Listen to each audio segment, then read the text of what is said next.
All right. Hi, good evening, everyone. My name is Hajar, and I will become your host for today.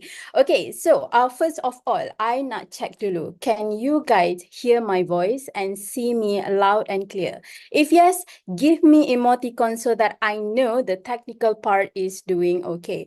All right, good, amazing. I see cool reaction here. Great. Okay, so I want to make sure that you guys are at the right place. So right now, welcome on board to Deal or Grill, our new live session for tonight.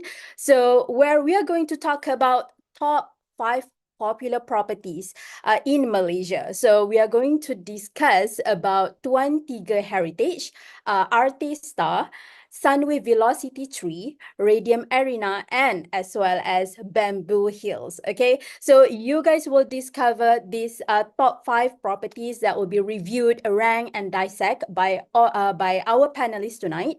And you guys also will know about investment versus own stay. So which property that actually suits with your goal. And you guys also can get to avoid overhyped deals. So we learn about like how to spot the red flags when it comes to relationships. So now we are going to learn how to spot red flags when it comes to properties. Okay, first of all, I would like to know who is the first time come here. So please put one in the chat so that I know that you guys are familiar with our webinars or not. Okay, so I see some of the hands here. Okay, great. So before we start, okay, so I would like to basically share about the housekeeping rules for tonight. Okay, so basically there will be no recording that will be given to you guys. So if you guys want to watch this again, so you guys can watch this session through our YouTube. All right. And second, there is like no self-promotion for tonight. So for if we find out that any one of you guys are doing the self-promotion throughout the chat, so we might going to kick you guys out. So never do that. All right. And then if you guys want to ask question, all right, so please put your question in the Q&A box below. Okay, so avoid to put it in the chat because chat is strictly for engagement. All right, so that the panelists will pick the question which one that they will answer throughout the live session. Okay, and then chat box probably will be closed during the presentation. Okay, so before we move further, let's hit the road. So right now I'm going to call like our panelists. So basically I will invite our president for tonight. So Faizul Ridzuan. So please give me like some love emoticon so that yeah, let's hype this one out. So boss, are you ready? Assalamualaikum. Good evening, everyone. I don't know whether you can hear me All right. loud and I clear. think your voice is like just soft sikit. Oh, it's like that. Test. 1, 2, 3. Okay. Can you hear my voice better? Yes, amazing. Okay. All right, so the floor is yours now. Okay. Happy New Year, everyone. So this is going to be our first public education webinar for the year. And last year, some context, we did Better Royal, right? We cover basically 2 areas per month. This year, the format is going to change a little bit. We're still going to do 2 webinars per month, okay, for public. One will be the Deal or Grill. So basically, we're going to review 5 hottest project of the month. Yang paling, you know, that the people discuss the most, or we see advertisement online and there's a lot of curiosity and questions. So the 5 hottest projects, will be discussed. So that will be one weekend, and the other weekend will be Battle Royale. So I think the next one we're gonna do, I think most likely we'll be looking at the area in KL as well. Right, that will be in 2 weeks' time lah. But for tonight, we're gonna do this thing called the Deal or Grill. It's our first session, first ever. So again, if there's any shortcomings from our session tonight, I apologize in advance. In the meantime, can I call in all of our panelists for tonight? right? To just quickly show their faces, their good-looking, handsome, beautiful faces, before we quickly move on, yeah, to the 5 projects. So unlike our Battle Royale that normally takes 3 to 4 hours, we are hoping that we can wrap this up, right, within 1 hour of review and hopefully 30 minutes of Q&A lah. So because Sean likes to go and work out very early in the morning. So Saya punya pasal sekarang. yeah. So because of Sean, so we have to end early, right? So I work out middle of the night one, so different, right? So we've got Albee tonight, right? Who is basically preparing all the presentation required, the slides and whatnot, right? So we've got Albee, we've got Zakri also, which is our latest newest head of research for Far Capital. Then we also got William. William is the head of acquisition in Far Capital. He was also a property investor. With berapa property dah, William? Last I heard 6 lah. I tak tahu lah sekarang ni dah berapa dah. Dah tambah ke apa, William? Why William punya suara tak ada ni, dengan muka pun tak ada ni? Dia nak mengelak tu daripada jawab. Humble. William, if you are speaking, if you are speaking, you are on mute. Yeah, so don't know what happened to William. Right, so William comes from a little bit of an agent POV as an investor POV, right? He has successfully built quite a fair bit of portfolio in the last 2 years, so his input will be quite important. And of course, the one and only, Mr. Sean, right, or Iherng, right? Again, who has been very actively participating, reviewing projects, and we have welcomed and enjoyed a lot of his feedback since last year. So tonight we're gonna have 5 projects, and we're gonna go through the list shortly, right? In the meantime, if you go to the next slide. Okay, why are we doing this? Every project now we're gonna actually give a rating. So what is interesting this year is that we're gonna give a rating for each project, right? So it can be 1 star, it can be all the way to 5 star, right? And the rating now covers both own stay and investment. So own stay was how many stars, right? And investment, how many stars? And of course, we have justification on why we give. And obviously, this is our point of view. You are welcome to disagree, and we have a lot of people who disagree with our POV. That's fine, right? And I believe that healthy discussion is perfectly fine, right? So like I said, we are trying to provide a different and independent point of view, right? For people who are looking to either buy investment property or own stay property. Okay. Number 3, we are looking to use data to help provide independent guide for anyone looking to buy, right? And more importantly, we also want to reveal the incorrect facts that is being used to go and sell this property. So if you're an agent and you have been misrepresenting, we are going to call you out, right? So again, a lot of agents don't like me, don't like Sean, don't like Far Capital. I don't think it's going to be any different this year. Probably it's going to be even more worse, right? Because but like I said, the goal is to educate the public. If we are wrong, we are wrong, and we are happy to go and apologize when we are wrong. But like I said when agent misrepresent, I think it should be put forth, and then after that, you as the audience, you can decide. All right, you can still decide. And sometimes, the property is already great. There's no reason to misrepresent. Well, the property is already good. All right, there's just no reason to misrepresent and lie about certain things, right? And tonight, we're going to go and do that. So it's going to be a little bit hot. As usual, we always cover things that a lot of people don't dare to cover because, some of the things that we say, people can actually get sued. At my end, I'm used to being threatened and still shout about it anyway, because I believe in telling the truth, right? So this is why we are doing this, right? For some context, for people who are wondering, right? Why the hell are we doing this? Why are we spending our Sunday night to go do this, right? So now, the property we are going to be reviewing tonight, the 5 properties, right? So these are basically, I got threatened. So being threatened is normal, right? So the brave people come and threaten me openly. the penakut one go talk in forums and Reddit, right? So the brave ones come and threaten openly. So I appreciate the one which is braver, right? The brave one come and threaten openly, right?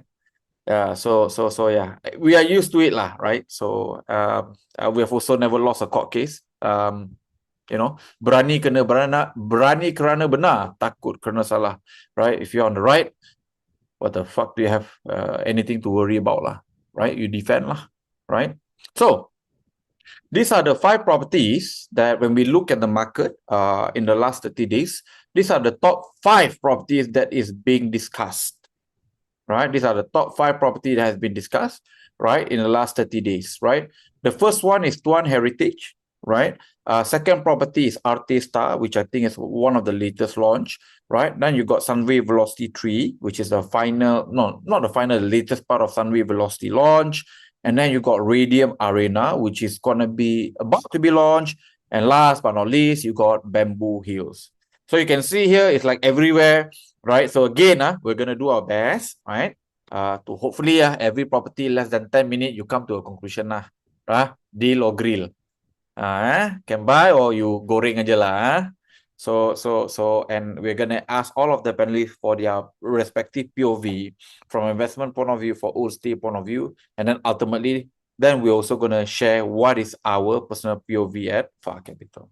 Okay, so with that, right, I've got 2 wonderful presenters tonight. One is Albee, which I heard is going to be representing 2 or 3 projects, and then the rest is going to be presented by Zakri. With that, Albee and Zakri, the floor is yours. We meet again until kita buat kita punya verdict, right? Deal or grill. Gitu.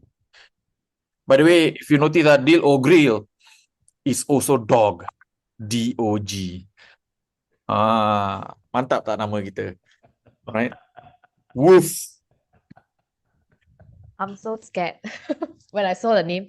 Are we serious? Do this? Yeah. This is how hot we are, nowadays. Well, So, if you do grill or deal, it becomes God. It's worse. So let's use dog lah, right? Okay, that sounds very true also. Okay, so we'll proceed with it. So we're gonna review the first one without further ado, okay? Because boss say want to finish in 1 hour, right? Okay. So first one is Tuan 3 Heritage. I think this is quite hot as well because they have their latest second phases, which is Tuan 2 was just repeat and they are unique for their design, which is just beside Jalan Kuching. So everyone quite noticed about this for this particular Tuan series. So what we have today is what we see on first is what I got from marketing ads and also secret shopping. Go for viewing agency and also some agents who texted me. So this is how they advertise it. It is not by us. I've just quoted what it is. So it might be some of it be their USP. Some of it might be from their marketing strategies to advertise this particular property lah. Okay, so this is what they say. They are the cheapest in North Kiara. Some may say it's Duta North. Some may say it's Mount Kiara. Okay, this is they have proven workmanship for their Tuan series 1 and 2. This is TOD to KTM Segambut and also strategic location with matured amenities. Okay, so the second one is what's the real USP. This is what we derive when I viewing or from what the agents say, what I feel, I think this should be the USP. So I guess it's really the cheapest. I think just to set context, Albee, if you go back to the first slide, right? So this is we basically put what the agents is basically saying, right? So basically, how do they promote this property, right? And are they honest about it, right? So if you look at this, I think one of the things that I think we didn't put is that there was also claim that this is only 3 minutes to Publica lah, right? I've seen the ads before, right? So we forgot to put it, right? So number one, this is Segambut, right? So Segambut, Segambut is Segambut lah, it's not Mount Kiara, right? So that's this is my issue, right? With how agents market this property now. I think this property is fine. If you watch our Battle Royale, this is actually our second best scoring property, right? When you compare the Dutamas and the Segambut side, right? So it's actually fair, right? So we do like this property. It's not so bad. But I think we have an issue with how the agents are marketing this. Number one, it's completely misleading. It's a fucking lie to go and say this is Mount Kiara. Okay, let's call a spade, right? Number one. Number two, again, I don't know how you get 3 minutes to Publica. Maybe you have Hyperloop technology that Elon Musk dedicatedly, built for you in Segambut all the way to Publica. Maybe you have that. And that's why you can arrive in Publica in 3 minutes. But fuck no lah. I stay in the area. There's no way you can go to Publica in 3 minutes. Right? So I think this is our biggest, in a way, beef when it comes to people who are marketing Tuan, right? So the rest of it, I think the workmanship of Tuan 1, Tuan 2 is okay, right? It's okay, right? If you're talking about cheapest per square foot in the North Kiara, North Duta side, it's pretty accurate. But the moment you include Mount Kiara or Duta Mas, confirm tak lah, right? Now, the next one is the actual USP that we think is relevant, right? What we think is relevant, what is unique lah. So, it is true that this is now the cheapest launch from a per square foot and net price point of view per layout in the whole area of Segambut. So that one is true, right?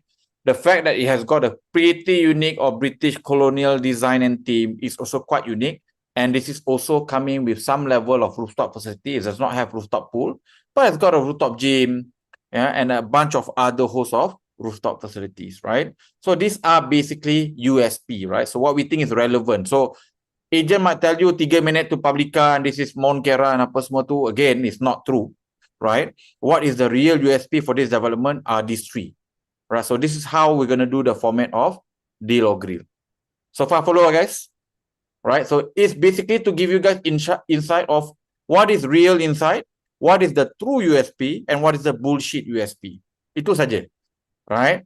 So again, we got nothing against the development. In fact, if you go watch our 3-hour-long Battle Royal, we actually rate, Tuan 3 actually quite okay, right? We don't buy it, but we think it's quite okay. It's quite safe, right? So it's all right because, we like to buy the cheapest, and this is clearly the cheapest we can buy in the whole Dutama Segambut area. Okay, yeah? Boleh ya, guys? So, all the agents out there, please don't come and maki me or Albee, right? Please improve the way you sell. Please be a little bit more honest. Tell the truth. If it's 15 minutes to Publica, it's not so bad. It's not 3 minutes, right? And obviously, don't scam people saying that it's Mount Kiara, right? So, Okay, go ahead, Albee. Okay, so this is going to be part how we're going to review the property for tonight. So something they're comparing maybe for Tuan 1 and 2 and 3, the differences maybe is leasehold and freehold. So Tuan 3 is the only series that come with freehold. But most of the property in Segambut is actually freehold as well. And the other one, probably USP, is TOD to KTM Segambut. I find it's not on the rate or most relevant side because KTM, on terms of their usage, is not that frequent. So I don't think this will be a quite unique selling point, but still part of it. They are claiming that they're going to build the cover walkway towards this KTM Segambut. So this is part of the details of this property. You guys can just screenshot it if you guys wanted to go for details. So the net per square foot as per today package is about 570 per square feet lah. So number of units is quite slightly higher in density comparing to the first two series. Layout wise, it's going to be a standard 3 bedrooms, but 820 square feet. And also something special is they have a terrace unit or garden unit at their festive floor. So it's slightly bigger in size because of the accessory parcel, the garden size. Okay, so we are going to review in terms of their own stay and also our 7 criteria for our investment side. So for own stay, what we are looking at in a product probably is their accessibilities, amenities around. So because people buy for own stay because they want to access to the schools around, they are looking for maybe for their elderlies, maybe near to hospital or go for groceries. So for the amenities, we are considering those within 5 kilometers and also public transport access. So we also added one for their long-term livability. So this is how we maybe review in this product what we think that actually will make this product can go long for own stay. or quite suitable for it. And for mortgage pass, is just to let you guys to have an idea. So maybe in future you wanted to rent out for investment. So how much is your current mortgage going to look like? And we do have research some nearby property for rental on the investment side, so you guys can compare. So it's just purely on your mortgage, but not including your maintenance fee and all that. Okay, just to clarify. So for 20 Heritage is quite connected. So it's connected to Duke and KB, Jalan Kuching, Sprint. So amenities wise, they have 2 primary school just around, 5 secondary school. For this international school, so they put it in their, into their brochure. So it's within 5 kilometer. There's 7 international school, but it's actually all in Mount Kiara and some in North Kiara area. So you have 6 healthcare and also 6 shopping malls. Okay, public transport access wise is about 400 meters to KTM Segambut stations with covered walkway. And for MRT 3 station, they're going to provide free shuttle bus services. For long-term livability, what we are looking at this is on our point of view. So maybe it's because it's quite near to schools, quite many of school, primary, secondary, up to international school, quite many of options for own stay people. And so if you are working around here, maybe you want to go for MRT 3, which I think is more relevant to comparing to KTM. So they are providing a free shuttle service, even though it's not a walking distance to this MRT 3. And their layout is quite squarish. I think it's quite good for own stay. Great design facilities where people are looking for own stay, maybe for greenery, watery features. I think their design for Tuan 1 and Tuan 2 is quite all right. So this is why I'm looking for this. Mortgage wise, we actually segregated according to their layout. So if you're going for 820 square feet, so your mortgage is about 2,001 per month. So if you're going for the bigger size with the garden units, it's about 2,005 per month. According to 90% loan and also 4% for interest rate. So if your profile is different, it might be slightly different, okay? So for investment wise, we are looking at 7 criteria that we're looking at. So we are comparing to median, new versus old tiering. So for median, we are talking about Segambut area. So for whole Segambut area, it's about 630 per square feet. For new transacted, we are taking it in Segambut, it's about 650 per square feet. For old property, it's about 570. So tiering is about tier 2 because the prices doesn't reach our tier 1 prices. If you wanted to know the details about tier 1 and tier 2, can just watch back our previous battle sessions where we actually define how we define area by tiering. Okay, so for supply, if we are specifically talking about Segambut area, we have the Era and Sevi, which is still have phases which is under corner. So both of it is going to add up. It's going to be about close to 4,000 plus. If you are consider a bit further in our Dutamas area, we have Fidelwoods and so Solastar's upcoming units lah. So for booster, what people are advertising for Tuan Heritage as well in this Segambut, even though it's a bit further from our Dutamas or Mount Kiara. So people are looking for this KL Metropolis as a booster for this area. So maturity point, I think Segambut is actually quite matured, specifically Segambut, okay? So I think it's quite matured with amenities and schools, their publics, access, everything. Actually, and not much land to be developed. So I think Segambut is quite mature in this point of view. So for MRO is multiple rental options. So when people are looking for this Tuan Heritage, is mainly for whole unit rental. It's either if in future you want to rent out, you rent to those as a whole unit because for own stay purpose, or go for co-living for room because they provide shuttle service and also quite close to KTM for those who are wanted to take KTM to KL Central. So you can go for this. And I did ask whether Airbnb is relevant or not because they have this colonial design, looks quite good, but they say because this is mainly for own stay product, so they are not going to allow for Airbnb lah.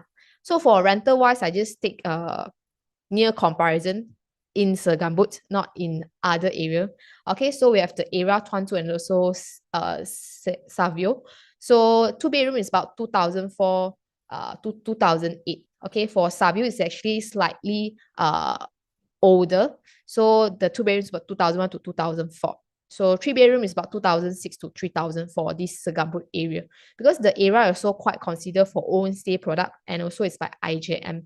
So in terms of their facilities in the area is also quite good. This is why their 3 bedroom is slightly higher in price point of view comparing to the other two series, just to clarify. Okay, so let me bring along the panelists to the ground. So what do you think, according to what agent advertised, and also after reviewing the product itself on their own stay and also investment skills, and what we think the real USP of the product should be advertised? Do you think this Tuan Tea Heritage is going to be a, do you agree for this own stay and investment kind of view?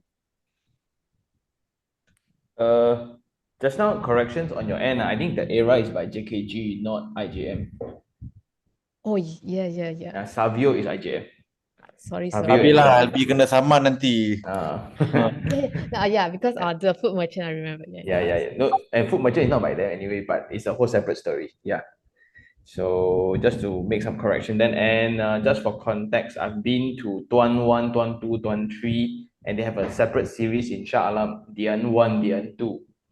So, I know their bosses personally, so I gotta watch out what I say.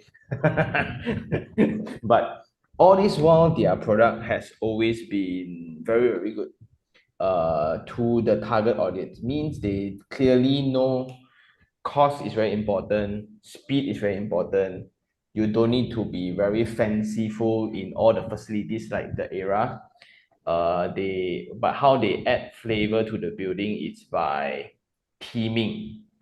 So after speaking, they didn't speak to me about this, but after looking through their work, theming to them actually saves more cost compared to very well built swimming pool, very well built landscape design and things like that. So theming is way easier, and not many people can do theming well. They did, and they created a name for themselves in Tuan 1 itself. So the Tuan 1, location-wise, right, is like, I don't know, in the middle of nowhere one, but Middle of residential landed yeah, like houses. suddenly residential in front of badminton court, and this is your house. And that's the characteristic. So when they source for land, they source for all these weird unwanted lands because it's cheaper. So land cheap, construction cost also, if you look into their construction method, it's all shear wall all the way. Not much variation, one or two type only, that's about it. Then so they have saved everything, right? But it reflects into the final selling price, which is good. If I'm the developer, I will save everything, then all go to my pocket.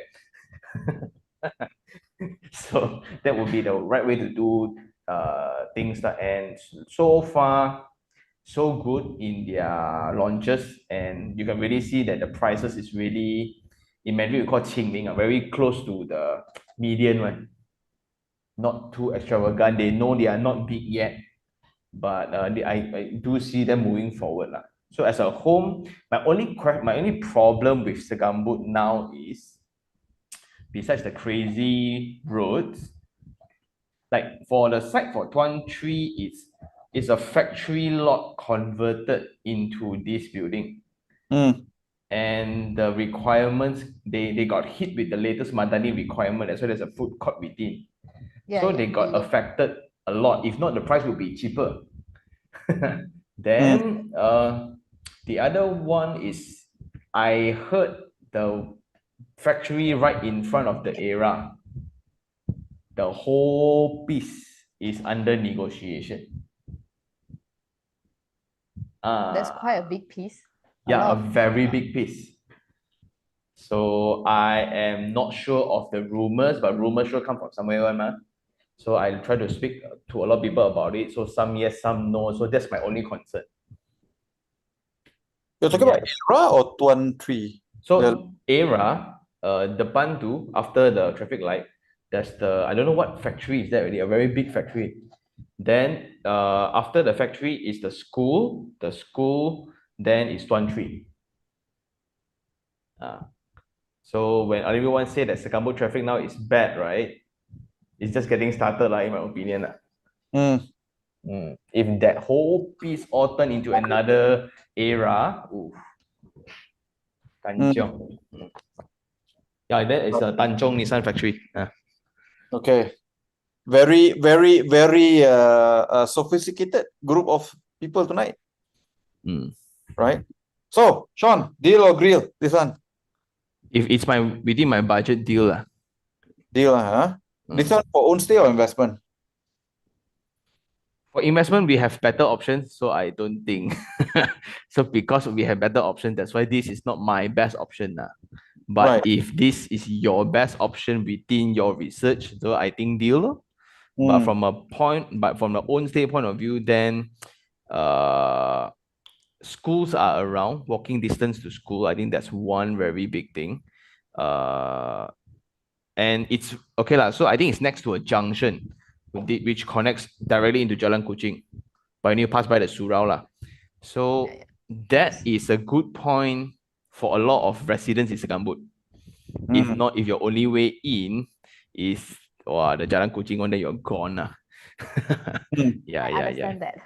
Right? I think So I think price wise is not too bad.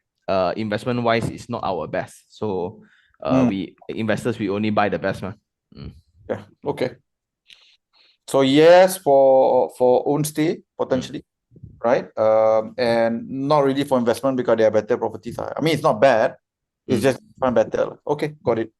Zach? I think I agree lah. In terms of price, I think it's fair. By looking at the address as well as the location. For own stay wise, I think connectivity is quite great. Not great, quite good. I mean, it's not excluded inside. So I mean, it's still accessible from the main road, still, as well as to other area like Segambut can go towards inside. Other than that, I think it's quite fair in terms of amenities.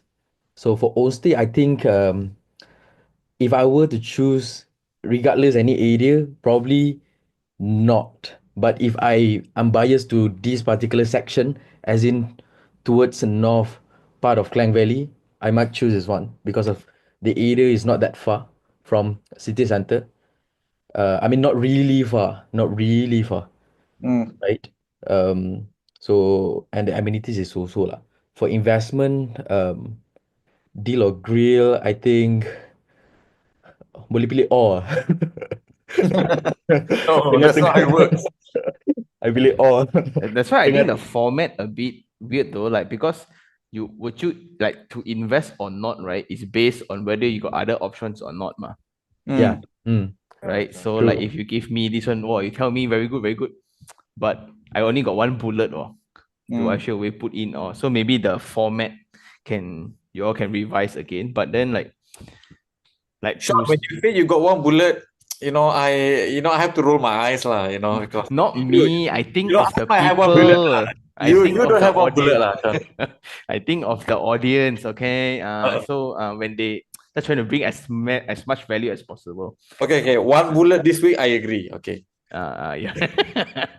So when you look at the let's say if the audience is one person with maybe he saved up 100,000 in the bank, right? Okay, I want to invest. I want to be like Faizul or whoever, right? Okay. Out of these 5, right?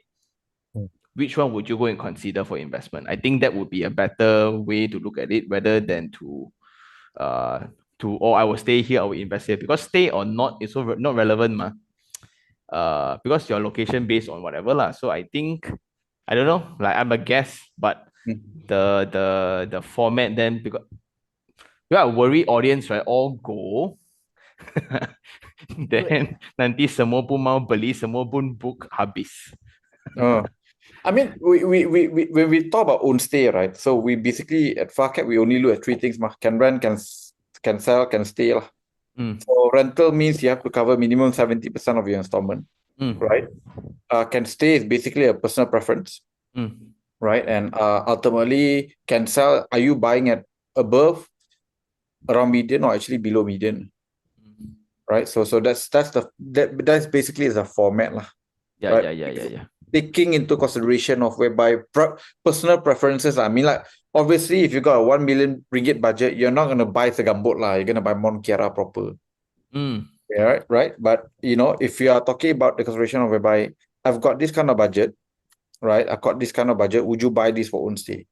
Which I thought Tuan was should be quite highly rated, simply because from a price point of view, facilities point of view, given the fact there's nothing too fancy about it, which also means that from a maintenance fee point of view, also not going to be too expensive. Right? So, Yep. yeah. What about you, William? I think honestly wise, yeah, I think like Zakri said, basically, and then Iherng said, right, it's really based on your working place, your kampong, all that stuff lah. So but then if you talk about specs number two, I think I'm more on Zakri side, which is actually I mean not much of a special facilities. So I think so, right? Especially compared to the other four properties to be discussed tonight. Yeah, I think compared to the other four grill lah, compared to the other four tonight. For stay. Albee? Investment same lah. For ONC, of course, obviously it's still because it's cheapest that you can own for a 3-bedroom proper for the locations itself lah. So I mean for ONC, I mean nowadays the layout is not like very big, about 1,000. It's just about 800 for a 3-bedroom. Maybe you have a small family, kids, you want to work from home, one room for your working station, layout wise quite squarish. I think it's quite all right. And something special is they have the terrace unit, which is a garden unit lah. If you want something a bit more special, then you can go for the garden unit lah. So for this price point and this concept, I think I will do for the own stay. Investment wise, I don't think so, because even though they say you can do co-living because they have shuttle service and also near to KTM, but I doubt the occupancy for this because looking at all maybe closer, even you have Jalan Kuching property or close to Kepong or even Mont Kiara.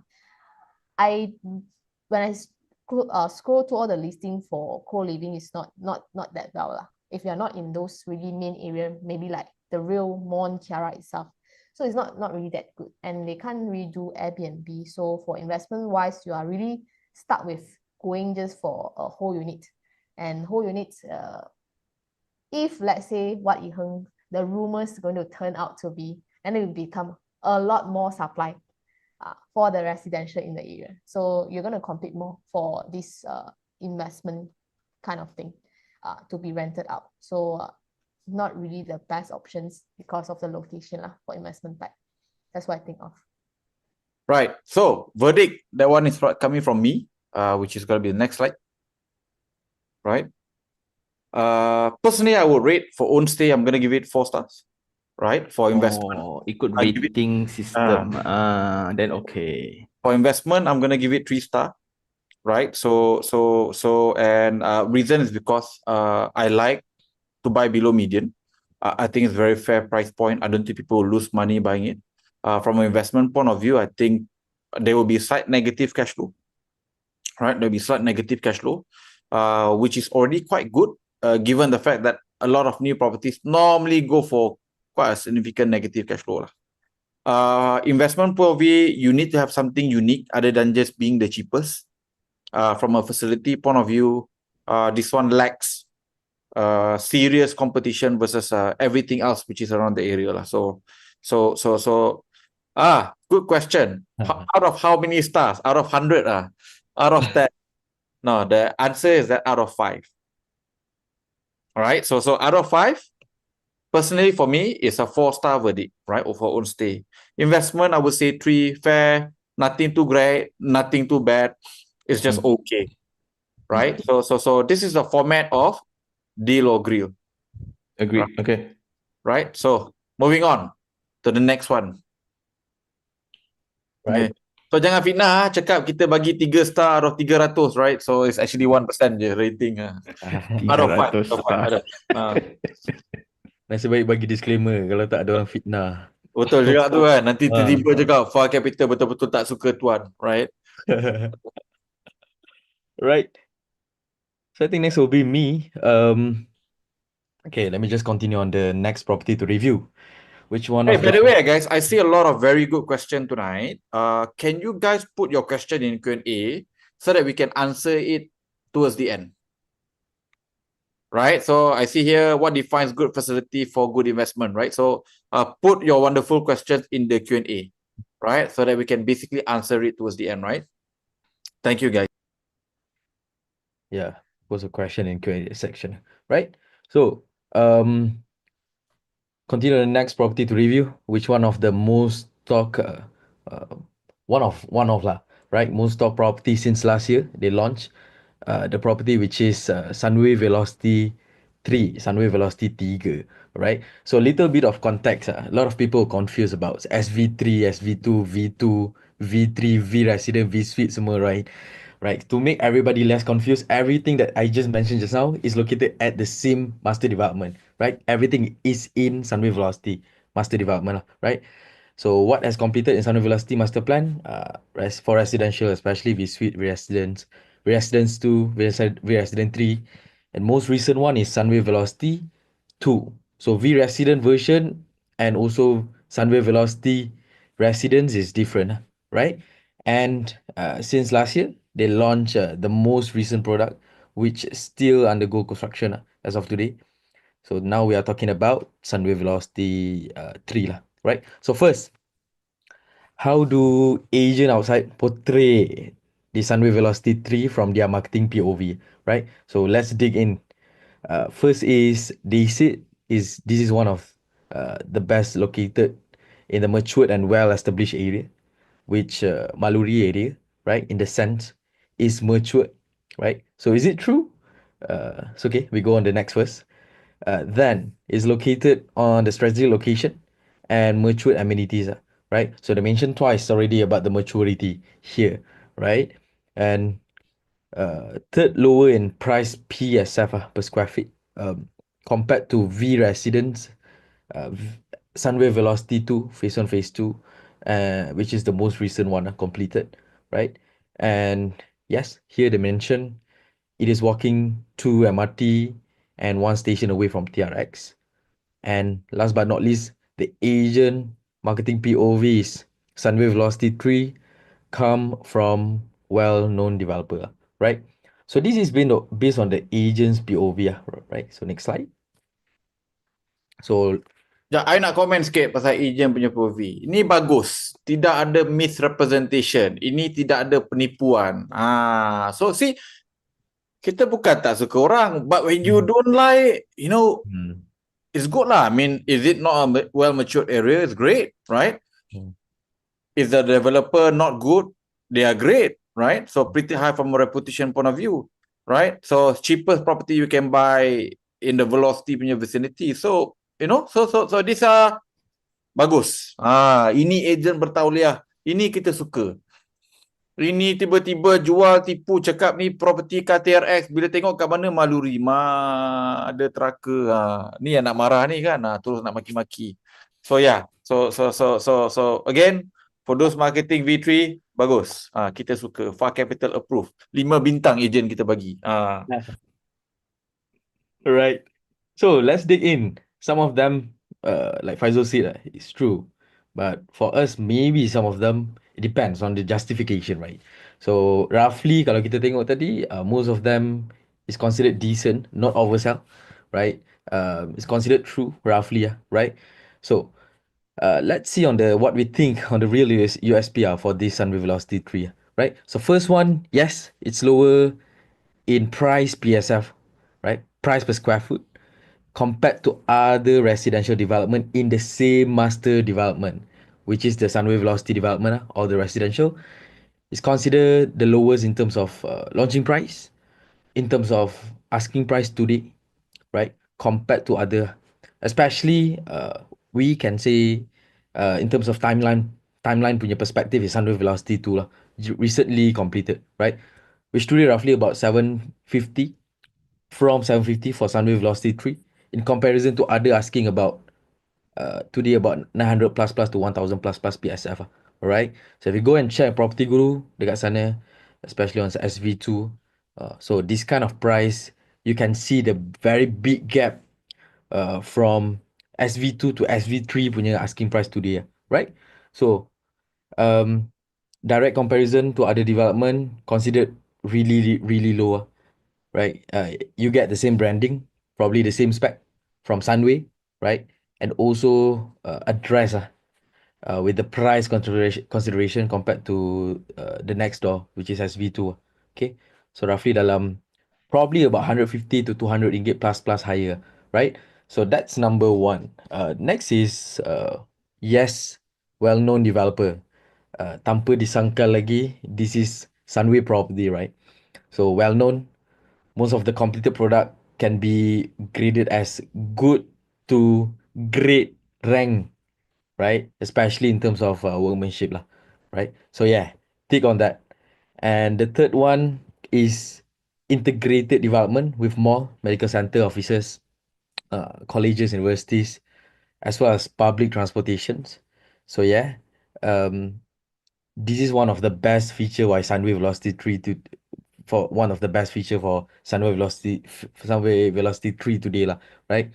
So can be considered as one of the hottest property to talk about because of I think because of these all the amenities and features plus the location is not that far from the city center. I mean you are located just beside the uh, TRX area lah, right? So Maluri is one of the options, one of the closest options that you can find, uh, especially for residential with amenities, with complete amenities, near to the city center, which as of now we are talking about TRX, right? So that's missing point here. Agent kept mentioning about maturity, well established. Yes, we agree on that. But when we talk about investment punya point of view, it might be a little bit from our point of view, it might be a little bit inaccurate from our point of view, right? We're gonna talk about this later, but yeah, right. So next, so this is the info for Sunway Velocity 3. Just a straightforward information. You can screenshot first. Not gonna go into details here, but roughly three layouts available. Three layouts available. Leasehold. Price roughly about from 750. Okay, depends on facing, depends on flooring, right? Okay, next. So, we talk about the general USP from the agent's marketing point of view, as well as the what we think on the general USP are, right? So let's dig in on the honesty perspective for Sunway Velocity 3. First sekali in terms of accessibilities, sudah terang lagi bersuluh. This is Maluri. The location and the accessibility considered quite many, right? KL Sembawang Highway, Smart Maju Expressway, Best Raya MR2, and also Lok Yu pun is just around the corner saja, right? And also located in a very well established location lah. So you are just a short distance to my town IKEA, and also about few kilometers saja daripada TRX, I right? think Zach and Albee, for the purpose of tonight, right? So all these details, they can basically get from the brochure, which I guess we can skip lah. And I think you guys can just screenshot. I think we'll just cover what is important, right? So that we can save a little bit of time. I think the most important bit is the mortgage lah. 2 bilik, how much is the mortgage? 3 bilik, how much is the mortgage? And the largest unit, how much is the mortgage lah? Why do we need to know the mortgage? So that you will know rental can cover or not. Does that make sense? Okay, everyone. So we'll cut short whatever that you can find online, right? So we'll cover what is important, right? So that we can make it a little bit more compact, and it's also going to be worth your time. Okay. Okay. So not gonna go into details here.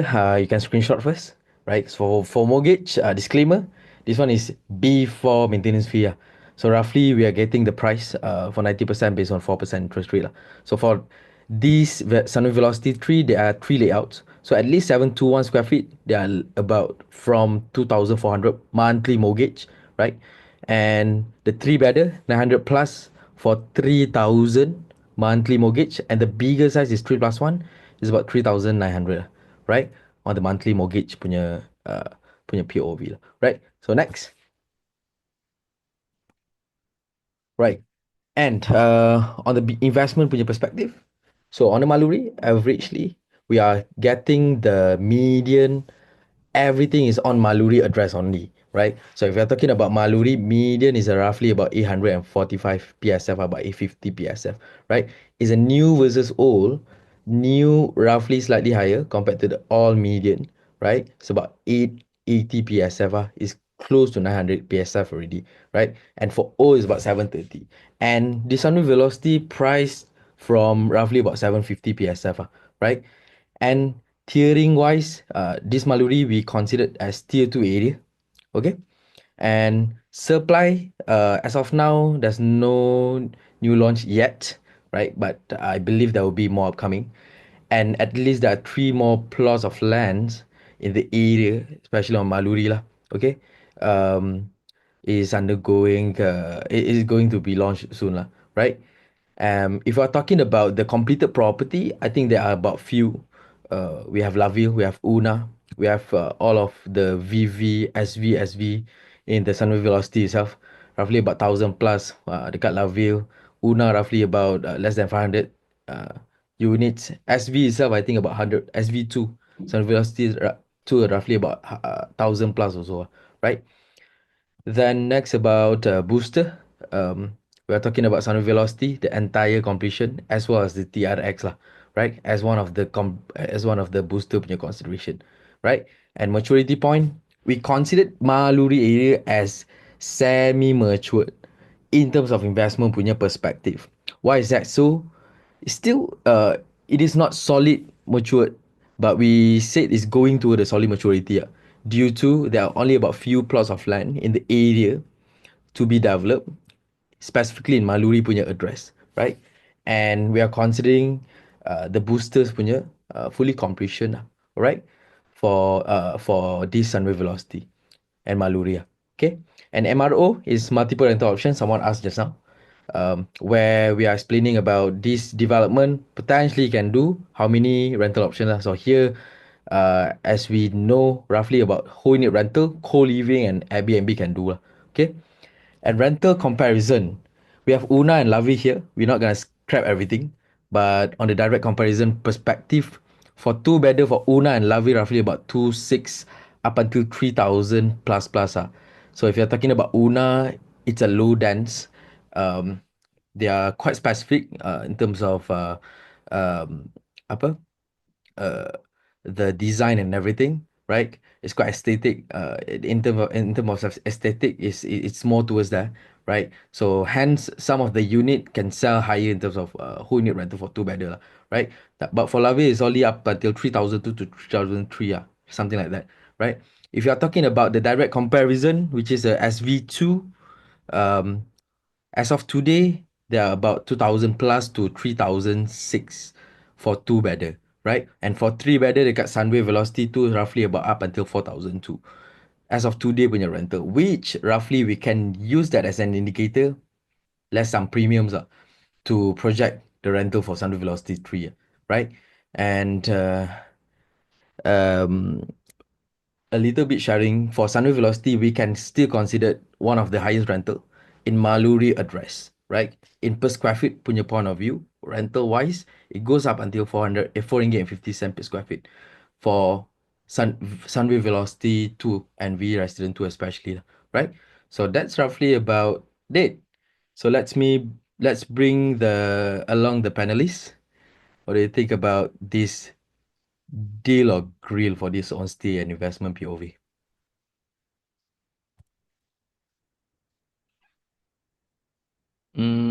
I go first.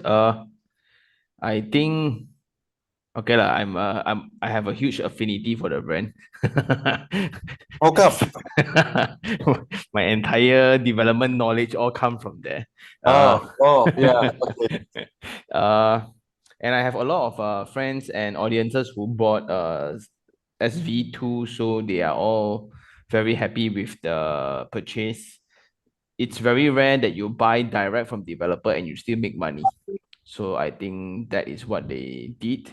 My expect my Hey, how much they bought? V2?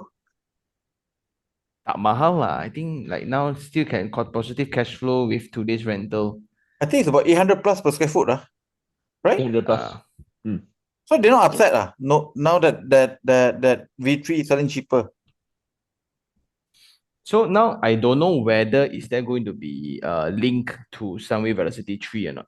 If It's gonna got be ah. linked. It's gonna link. Got a link bridge at the back Yeah. already. Ah. They are building that. Yeah. Yeah lah, so Sunway sure got link one lah. So being me, so no matter what they do, sure got link first one. And that's the major criteria for design. Whenever we get the brief, right, the first thing is must we think about link first. Yeah, so I think the fact that they are marketing it as a co-living, that means it's not really suitable for own stay already, in my point of view. And also they have reached a stage where they are not confident whether the renter can cover the installment or not. Yeah, so when they did this co-living messaging, like we will know what to do with the project one. Why you want to tell us what to do with the project, right? Now, it only shows that you are not confident in your product. Then now as a owner who really likes your product, tak jadi buy SV2, now want to buy SV3, but you tell the whole world, oh, this is you can split room and rent out. So that's why not from a product point of view, the product is going to be similar to SV2 lah. They have their own SOP one. So it's just the messaging that attracts the certain level of people. So that's my point of view. But the New Year, the celebration in Sunway Velocity, I think they did really, really well to an extent where they close the road and get people to celebrate. Then you can see the amount of energy there. Because of that, for me, I won't stay there. It's not, I passed that age already lah. But then I think in terms of if you are a 20 to 30, you are working in a city, it's good lah.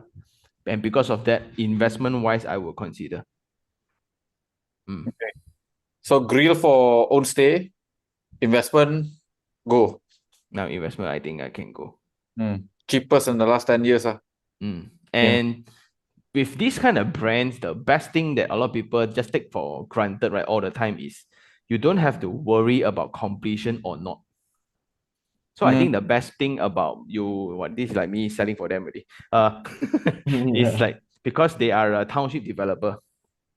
So compare this to the competitors, you see those with link bridge to Velocity Mall versus those without the link bridge to Velocity Mall. You can see a huge difference in pricing already.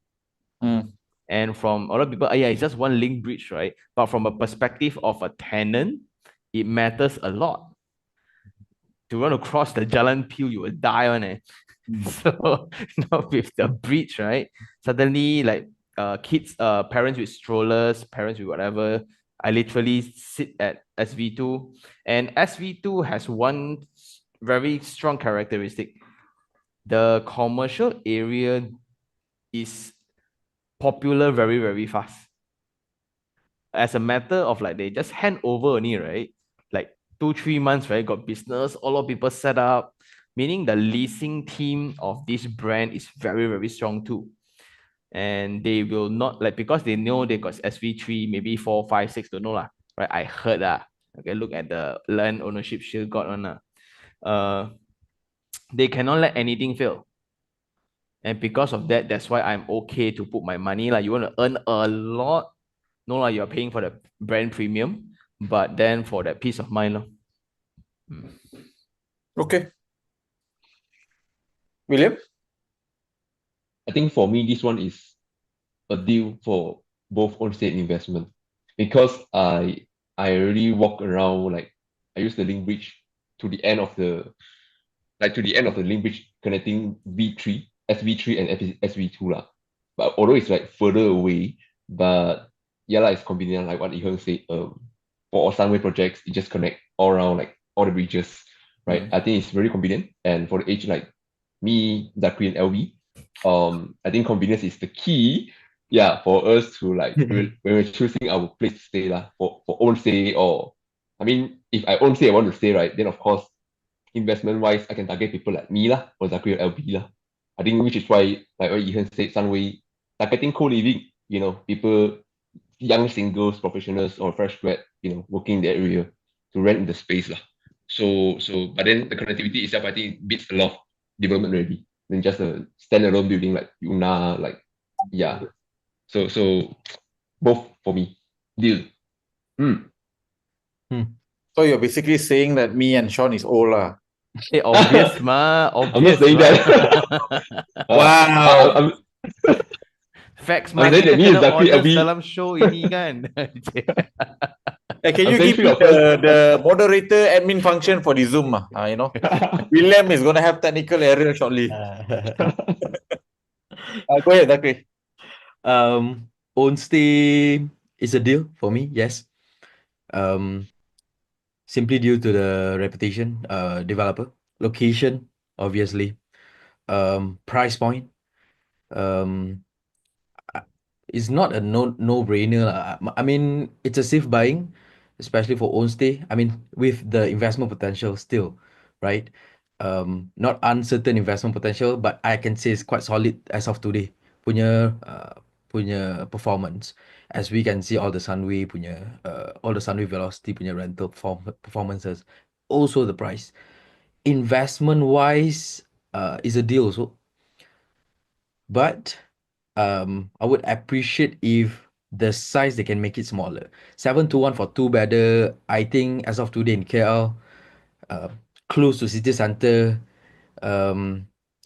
For me personally, I would go for smaller unit. Sorry, smaller size with the same layout, right? Potentially 550 or 600 square feet for two-bedder. I won't pay 100 ringgit or 100 square feet more with the same layout, which I only can fetch rental with the same two-bedder punya range lah. So I think you never see it happen because it's Sunway. yeah, Got certain level of branding and Mm. reputation to maintain. So the last thing they want is to build maybe a 600. I don't know. I can't speak for the Sunway team lah, but I think it's part of the idea to launch something a little bit more luxurious. So from a size point of view lah, right? It might not be luxurious from a price point of view, but from a size point of view, I think it's like asking Desa Park City to go and build 3-bedroom 600 square foot lah. Not gonna happen. You know what I mean? yeah. They are targeting not you. Yeah. I mean, if there's no other option in the area, right? There's no other comparable options in the area. I Yeah. mean, SV3 is one of the best option for investment. I mean, quite solid, the performance as of today. So definitely deal for own stay. Investment, deal or not? Deal. Okay. Hmm. Albee. I also actually I deal for own stay because of this branding or peace of mind I want to get. But for investment, I actually more towards grill. I won't really go for this for investment. Because of the price and also the sizes. This is my main concerns. And also maybe in much more nearer. I mean, Maluri is quite big. Maybe just a bit further from this Sunway velocity development. This series lah. Okay, don't talk about this. Maybe towards Cochrane area or close to Vertica area. I think that would be better in investment. Comparing because their prices is lower. This is why I think for this product, these sizes investment, I go for a grill. But OC wise, the spec, the product, I mean the branding of this and connectivity to the mall itself, I think it's very suitable for own stay. Investment, I would say Sunway Velocity Residence 2. In terms of it, investment, I think it's quite good. But for V3, it's a bit further, and the sizes, I would say, not really for me lah, for investment. I think it's a grill. I will just go deal with own. But just for questions, right? Like when you say that the smaller units further away in Cochrane is better because the size and price is smaller, right? Does it reflect in the rental? So I think rental rates is pretty obvious, but I think from a ROI percentage point of view, are they similar? Because within this velocity development itself, this one will be better. But if for me, for the investment that I'm looking for, and also the things that advertise maybe for co-livings itself, I would maybe choose other products because maybe those also can do co-living as well in a better. But for this, we're looking at the sizes and the layout itself. It's more towards a own. For me, it's more towards an own stay. Yeah, like it's an And own stay for layout lah. But I don't know. That's why I why they do the co-living. yeah, so I Why was do a you? bit blue Yeah. for it. So I think maybe just to write on that point, right? I think the hack to this kind of development would be something like Laville and Una if they did well lah. If they did well lah, right? They were not affected by COVID lah. So means that when a particular developer A is building a township, then suddenly you have developer B, C, D adjacent to it selling the same advantages, but it's all built by developer A. Then because of that, you will have the difference in price. So that will be a hack for investment. So from investment point of view, I think those would be better because you don't have to pay all the premium to hold such a big land because during submission we got more requirements or whatsoever. But own stay wise, I still think like to stay, right, it makes a lot of sense. Because like when you all say branding, right? Because I come up from there, I tak rasa pun ada branding. So I think I'm now trying to understand what you all say by branding and things like that lah. It's the township they built because it's they have the medical center attached to it, the malls, and also colleges also quite near to it. So this is why I think for this township Sunway velocity itself, for own stay, and yes, of course with the premium of Link Bridge itself, and also the vibrancy of the area for own stay, I think it's quite good. Investment wise, I don't think it's for me, I don't think it's a good. Because I think for context, Sean, a lot of developer can say I want to building this, whatnot, Yeah. right? So not many people can deliver, right? Right? Would have the connection to deliver or wanting to deliver in the first place, lah, right? So some people promise this upon, as a sales pitch, and then in the end, they just don't fucking deliver the shit, right? So I think when it comes to Sunway, there's just very little doubt about the delivery of, if they say they're gonna have a link bridge, there will be a link bridge lah. You know what I mean? If there's gonna be direct access to the mall, after all, the mall and the medical center belongs to them, so Yeah, you can be rest assured lah, right? So of all the properties, let's say for example in Maluri, the one which is gonna be the most convenient is gonna be the Velocity series. So I think they are looking from there, right? Quality, workmanship is gonna be again predictable lah. There won't be any surprises. I think that's what branding means. branding is, Yeah. right? So when it's so it's not like gonna be a Hermes or a Patek Philippe, right? So if you're talking about branded stuff, right, that level of quality, but it's not gonna be a bad property lah. Right? So yeah. So I think finally come to me. I'm quite kedekut or kiamsap to give high stars, but Wow, 5 star. 5-star own stay. cheapest in the last 10 years of the Velocity series. In fact, in the whole of Maluri, if you even include your whole Laville or Una and the rest, right, there's nothing cheaper, right? So I generally believe that for own stay, it completely passes all the scoring, whether it's covering 70% of your rental, are you buying below median, is it livable, right? Because the connectivity to the mall, medical center. I have a staff in his 40s, already financially free, looking to buy this for own stay. What? Yep. So and it's not a city center guy, right? He's not a city center guy, right? And he likes it. Children loves it. So it's very rare to see something that you like, your wife like, and your children would love to stay there. Right? So even for me personally, again, because of the Sunway branding, the accessibility to the mall, and the so for me, for own stay, it's quite livable, at least from my point of view. Investment point of view, I could have given it higher, if not because of better competition is coming, right? So the better competition has got a far better layout, far better facility, most likely sold at a price point which is competitive to this, if not cheaper, and it's within the same location lah. So given what I know from investment point of view, it's not gonna beat that new property, right? So but for own stay, it's just very hard to go and find fault lah. They've got rooftop facilities too, which I like a lot, right? So except for the rooftop pool, dia tak ada lah, right? But other than that, it's pretty high, cheapest in the last 10 years. One of the best developers in the country.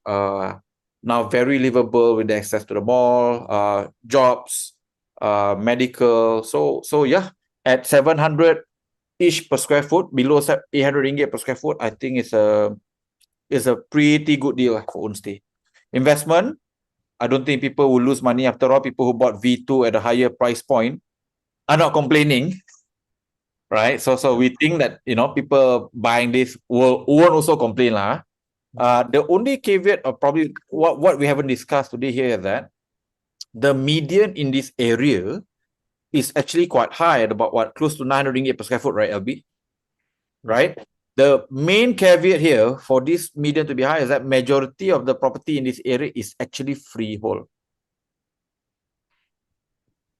This one, leasehold lah guys. So itu saja. Right? So it's not going to make a difference from a rental point of view because tenant don't give a shit whether it's leasehold or freehold, right? They're going to pay whatever that they're willing to pay lah. And from a location point of view, facility point of view, you don't get much better than B3. Right? So yeah, so rental will be quite decent, right? But for capital gain point of view, it'll be quite limited, subject to the freehold property performance in the area. Right? So yeah, that's our verdict for B3. Okay. So moving on. Okay, let's move on. We have the Arte Star. Ini Our banyak Arte controversial punya ni. series, where we see a lot of advertisement use. I mean, they don't say this is Arte Star, but they show you the design. So when I scroll Facebook, I got a lot of these ads. So I was wondering, what is that? There's 5 minutes from Mid Valley. So they are advertised they are near to Mid Valley. There's like the advertising is like Mid Valley component or close to Mid Valley. So I was like, 5 minutes to Mid Valley, guys. Ini property. Okay. Then I was like, then I asked lah, so where is it? Then they say Arte Star. Then he sent me a brochure. I was like, Arte Star, then I go on Google Maps. So where is it? This is at Sungai Bersih. And I was like, Sungai Bersih, 5 minutes to Mid Valley. So how? So this is what they're advertising. So I go to Secret Buying and also shopping with this product. During their presentation, they say it's 5 minutes from Mid Valley. Something they say is this is near to Bandar Malaysia Master Plan. HF House has a very great potential. And with Arte series, I did argue their performance for their past product. But they say for this, they say their past product is getting about 8 to 10% ROI. And we've proven 80% of occupancy. Then I was thinking back, my data research that I do from my AD&E, I think it's quite much different in terms of their occupancy. Okay, and I saw some of our investors actually did make some complaints for what they had invested for their previous product. So they argue they have a new management for this. Okay, but let's see how it's going to do for future, right? But this is going to be a TOD product for access to RT, MRT3, and also KTM stations, which the KTM is just really linked to this product itself. So agent is pushing that this is very great because it's connected with all 3 different public transport access with just directly linked to it and coming with Bandar Malaysia. So what I think the real USP, I think is okay for artists. We patah balik, Albee. Let's just comment lah. So again, when people did right, like V3 just now, we praise. When people did wrong, like under this one, we have to go and catch it lah. This is located in Sungai Besi, betul lah, Albee? Nearby midfield site, right? So I don't know. Maybe 5 minit pukul 4 pagi, I don't know. Right? Kita bersangka baiklah 4 o'clock in the morning, no traffic, maybe can sampai 5 minit. I also don't know. Or maybe they are referring, if you have a helicopter, it's 5 minutes to also Mid Valley. Right? So maybe lah, right? So ada helicopter kot. I don't think motor also can lah. Right? So look, I'm a biker. Yeah, I don't think you can get there in 5 minutes. So I think this is a completely misleading statement, right? So agent doing this, bad boy, bad girl you are, okay? Tipu orang lah you, right? Now, number two, 8 to 10% ROI with proven occupancy of 80%, okay? Now, you watch our Battle Royal of Jalan Ampang, you can watch our Battle Royal of Mount Kiara Dutamasah, basically, right? We have actually shared what is the occupancy rate for Airbnb in Jalan Ampang side, right? Whereby you got Arte Ampang kat situ. We've also covered the Arte Mount Kiara, right? 80% might be a possibility for 1 month of the year, right? But to say 1 year 80% is completely untrue lah, because the data from ADNA completely disagrees, right?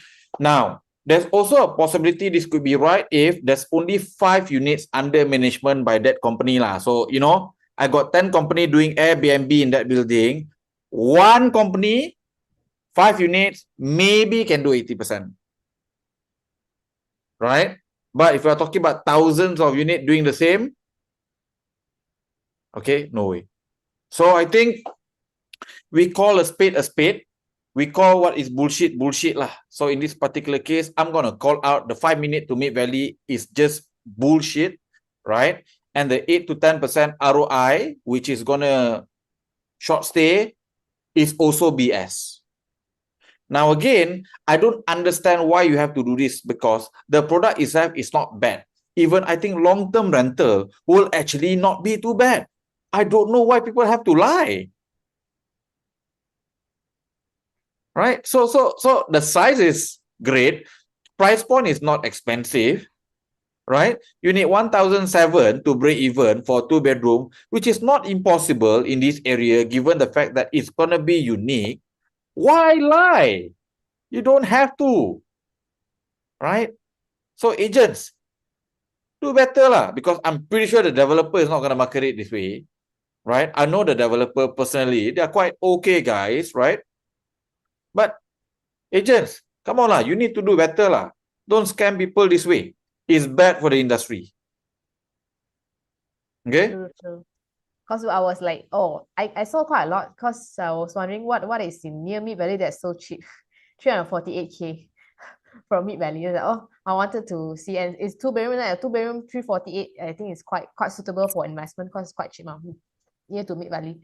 Then okay, fine, it's Sunway. Okay. 340 is cheaper than Prima. Yeah, that's what I'm thinking. It's like 340, 2-bedroom. It's so cheap. Then I was like, then I found, okay, it's quite further away. Okay, I think the real USP, maybe if you're going for a short stay kind of product, this is a unique design near to future Bandar Malaysia master plan, short stay friendly, and the TOD to LRT, MRT3 and KTM, which is quite, I think it's really very close to its product itself lah. So this is the details of the product itself. They have actually 3 phases: Milan teams, London team, Paris team. Okay, so they just launched their first team only. So it's about 800 units. Just to clarify here, because I think total is close to about 1,009 units for this. It's a leasehold. Okay, net per square foot is about 580. So in terms of their price, I think it's quite all right. Okay, so SSPTs wise, this is Sungai Bersih lah. So for mortgage wise, for 2-bedroom, it's about close to 1,007 only. So 3-bedroom, is about 2,005 for this Arte Star. So in terms of investments, we are looking at today product itself. So for Sungai Bersih is close about 580 per square feet. So new versus old new, there's actually no transactions. So about old one is about 490 per square feet. Tiering is about tier 2. Supplies, we are looking at Sungai Bersih itself. We are seeing Radium Adesa, 1,200 to close to 300. Ambience close to 500 units. So booster, I guess everyone was talking about would be the Bandar Malaysia or HSR. So this is going to about, if you're taking for, it's about 3 stations from HSR. Bandar Malaysia station. So maturity point, I think Sungai Besi is not even matured. And also if talking about booster or HSR, everything haven't even started lah. So I think it requires quite a lot of time to become a semi-matured towards a matured product. So for Bandar Malaysia, guys, I think FYI, it's gonna be a 10-year project lah, minimum, yeah, right? and So and the HSR 10 years to be completed earliest. The full master plan of Bandar Malaysia is easily a 15 to 20 years. Right? So maturity point for this product is very long. Very, very, very long. Before you see the full money. Right? So yeah, that's what maturity point stands for. Continue, Albee. okay. So this is what we think of it gonna be, because I think for a booster for this kind of master plan, it takes times for the whole master plan to be completed. It maybe start with a little bit of elements first. Maybe they build some office building first or some transit hub first, but it's not going to complete until the full things is being developed for the whole area. So we think the maturity point for this, I think, is not even matured yet. So for MRO, so for Arte Star, for whole unit, they're going to propose co-living because of this connectivity towards this public transport. And as usual, Arte, they promote for Airbnb from their proven track record of from it.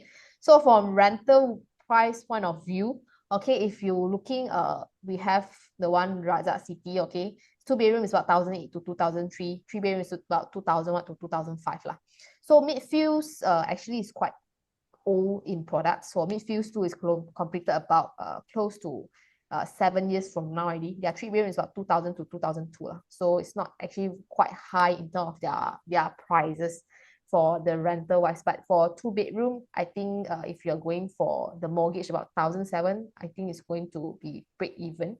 Okay, so let's welcome the panelists. Is it a deal or a grill for your own stay and also investment point of view? Own stay, no. Size wise, maturity wise, nothing on there. I think I've been to a depot and people always go to the depot. From when you drive a car, then you follow ways, then you turn wrongly, then you end up there, man. In Sungai Besi. That's how I found the location. Ikut, wah, kenapa sini ada development? But then you seen the train, but again, from an investment point of view, MRT 3 tak tahu lagi, right? They draw out pun tak tahu, right? Malaysia kan. Bandar Malaysia tak tahu, HSR tak tahu.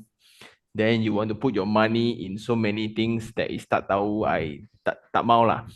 So I pun so own stay I don't want, just because of the size and the location. Surrounding amenities tak cukup in my opinion. Then at these kind of products, again, when they are selling you Airbnb rates, so and so, okay, I'm not a fan of living in the same block with Airbnb. So so then the MRT 3, there's a comment there, tak tahu lagi, you very sure they will build all stations, man? We are in Malaysia. So then from investment point of view, again, too many uncertainties for my money. So no. William? Quite similar to Iherng. Basically own stay because nothing there, betul nothing yet.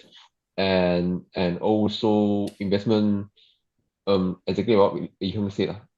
Investment wise, a lot of uncertainty. Although the price actually, I think, reasonable as in for this kind of development, right? But yeah, but then actually one more thing to add on, right? Just to share a bit for agents side, because I have friends, agents. I have like why actually we put kind of ads, this kind of ads that's not really true.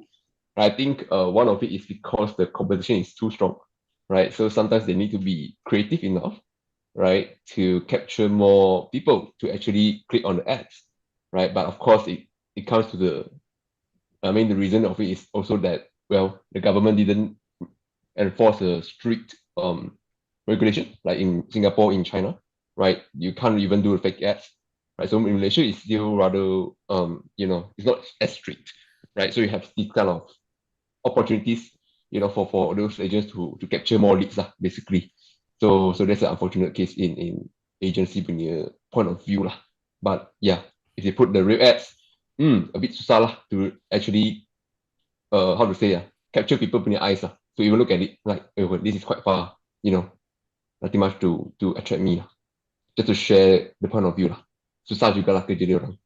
Macam tu. No, I disagree. I disagree. So Like, I think there's a Creative. lot of regulations are imposed to, like, for developer is APDL, right? Everything that we write within the advertising needs to be reviewed first. So it's really that strict, like numbers wise, right? From a developer point of view. So I think the hack that all developers realize is agency dare to take the risk and their betul. moral level is different. So last time I teach all agents to do this, create fake accounts, right? And just blast. So I have like 28 accounts when I was doing advertising. Cost per lead, 5 cents per lead and things like that. Like if I continue, I'll go to hell, but no more. But I think that's the part where I think audiences needs to understand. Yes, their job is bad, but when you look into their Switzerland trip, you look into their Korea, Hokkaido trip, you feel bad or not? Wah. Yeah, right? For your 35 years commitment, they go Hokkaido eat crab. You eat crab, the other one. So, rasa kesian pula. Tui. Okay lah, your crab is 5 minit to Mid Valley. Pui. Ui, dia dapat pergi Hokkaido makan crab. Ui, kita dapat crab dekat Mid Valley je guys, 5 minit. Right. Zakri? No for both. Own stay wise, I don't agree whereby the layout, apart from what Sean and William mentioned just now, I think the layout is not own stay friendly. It actually friendly towards a single professional, maybe for a short term for own stay, right? But for long term, for big families, I mean for specific segment only lah, right? For family, I don't think so. Investment wise, I do agree with Sean lah. I don't like to stay because Arte mainly known as to build investment profile punya building punya residential, right? So we can see all the Arte Cheras, Arte Moncara, Arte Solaris, everything is towards investment, right? Especially on Airbnb. So they portray this as high ROI and everything, cash flow and everything.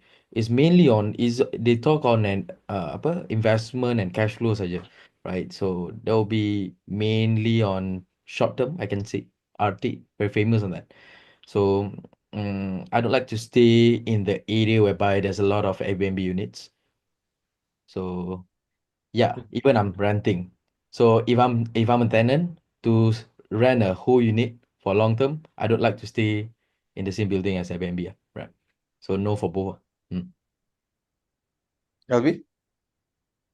I will for own stay, but for investment, I do. Okay, just to okay. Wow. Albee is like a new person this year, no? I can Oh, siapa awet ni? Oi, Macam tak kenal dah. new year, new me. Wow. I think okay. Okay. Maybe I gonna scam for 5 minutes to meet Betty. No lah, just Aiyo. okay. In terms of own stay location, I think this is out of no at Sungai Besi. Don't say out of nowhere. Okay. Location wise for own stay for amenities, schools, everything, I think is quite lacking for this product. But you guys were saying Airbnb. Actually, I don't buy for the Airbnb, but I buy but just solely disclaimer, only for the small layout and because of the rental for small layout. I'm not talking about big layout. So I'm not sure about the big layout, whether you can cover or not for this 2005, but small layout, I think I'm going to go for whole unit, not Airbnb. That's my view. But in terms of investment, because I think for as long you are attached to this, I mean there's LRT3, there's KTM lah, so still quite alright. And this is why I attached to the rental. I think for the mortgage itself, for this particular layout for investment is a deal for it. But if you go for own stay, it's 50-50, because I think for those maybe youngsters who are looking to rent a house, I mean your connectivity to this public transport is also quite relevant. And something to add to this, why I think the rental and no mortgage quite relevant, because of the product price itself. It's not that expensive. If you're looking for Arte product, they have Arte Cheras, Arte Ampang, Arte Plus lah, and also the Arte Moncara. The Arte Plus and also Arte Ampang, the price point is actually very high when they launch a product. So this is why causing the investment value or return is not there. Especially even they push for Airbnb also, for my point of view, it's not that relevant for the 80% occupancy and also the ROI thing. But for these prices, if you go for whole unit, I think quite all right for this price. So I will go for this particular layout for these prices. But for, if say for Airbnb, the other HSR bundle Malaysia, I think is a question mark, because I think it requires quite a long time for it to be matured. But looking for the other side, I think it's quite all right. Because for this Sungai Bersih itself lah, I mean comparing to all, if you are looking at this area, the other side maybe they are not that connected to this public transport. Yeah, this is why I grew for the investment. But honestly, no. Okay, that's my verdict. Okay. Tukar already. Wow. After Last seeing time all I say this. Arte is not good, Arte is not good. But I think for this these prices, I think it's quite all right. Yeah, even though gonna scan 5 minutes to mid-value, it's not going to be 5 minutes to mid-value. Okay, disclaimer. I think we have to give credit where it's due, you know. I actually like Arte as a developer. Because them existing, the KL city skyline is no longer boring. Right? So I honestly think, right? It's just unique lah. It's just weird. It's just unique. And you can see it from far away, oh, that's Arte. You know what I mean? Yeah. Right. So for a lot of young people, right, they might feel proud to be associated with the fact that I'm staying in a unique building, because every area they go, they are just unique. Now, it can be a good unique, it can be bad unique, but it's unique nonetheless, lah, basically. Right? Number one. Number two here is that I think Albee made a very interesting observation. And so far, I think people who bought their property at below 600 ringgit per square foot, any project, generally are quite happy. Is the people who bought above 800 ringgit per square foot are not sharing the same level of happiness, if you know what I mean. Right? So, when it comes to my verdict for Arte, 3 star, 2 star, 1 star. Wow. right? 1 star verdict for own stay, largely because I don't find it appealing to stay in a place, you know, like what Sean is saying, that is basically marketed for Airbnb very clearly. Short stays, right? Number one. Number two here, I've never met anyone who wanted to stay as a tenant in that building, any of their building, for more than 1 year. Right? So tenant retention is very bad. Right? Number three, because the design of the building is very unique, it's also problematic to maintain those things in pristine condition over a long period of time. So for own stay, again, difficult. Own stay, you want something predictable, easier to maintain. Right? Which is why a Toyota, you know, gives you no hassle when it comes to mine for maintenance compared to, let's say, a BMW or Mercedes. Right? Now, does not mean that Mercedes or BMW is not good. Right? And last but not least, I think the latest story I heard about Arte Cheras, which apparently is doing very well from a short stay point of view and co-living point of view, more than 90% occupancy rate. But there are people who are complaining because, because of the speeds and color, right? So the neon lights are open until 12. So that unit is completely affected to the point they cannot sleep until they actually off the light. So it's that bad lah, right? So the price of being iconic is that it's also suffering for people who suddenly your unit are affected by that nice light scheme, right? Orang luar semua tengok kagum, and then kau macam jelaka punya lampu ni, apa ni kan. Wah, kalau kamu yang kena tu heart shape punya kat luar tu. You know what I mean? Hey, which one you need? My unit heart shape lah, the one one. I kena yang diamond, alamak. I'm staying in a diamond. So it's damn unique lah, but I think it's just for own stay. It's just no lah, right? So this one appears to be, well, if you look at the lighting from London to Milan, good luck lah. So if you have to buy, I think it's great for you to buy. Just make sure you're not buying unit ada lampu tu lah. You know what I mean? You kena unit you lah. buy the langit. You know what I mean? Buy the tingkap ke yang tak ada lampu. So this is a pro tip lah for anyone looking to invest. Investment point of view, I think the layout is actually quite good, right? It's actually unique for the area. And again, it's going to make Sungai Busi less boring with this property. So for investment point of view, I think even long-term, medium-term rental would be pretty decent actually. So the only reason why from investment verdict point of view is not higher is simply because, well, there are better things that you can buy lah. For the same price per square foot, you can buy something freehold nearer to Mont Kiara, which has got far better rental, right? So and the maturity point is not going to be 10-15 years. Right, so yeah, that's my verdict for Arte. Right, next, come on. It's already 1.5 hours. 2 more. All right. So the fourth one is Bamboo Hills. Okay. Jalan Ipoh. Very straightforward lah. I think everybody knows where is Bamboo Hills nowadays, especially those yang lalu Duke ke Jalan Ipoh. I think very famous. I tak tahu. You tak tahu ah. Also integrated with Duke Highway lah, right? So agents marketing POV.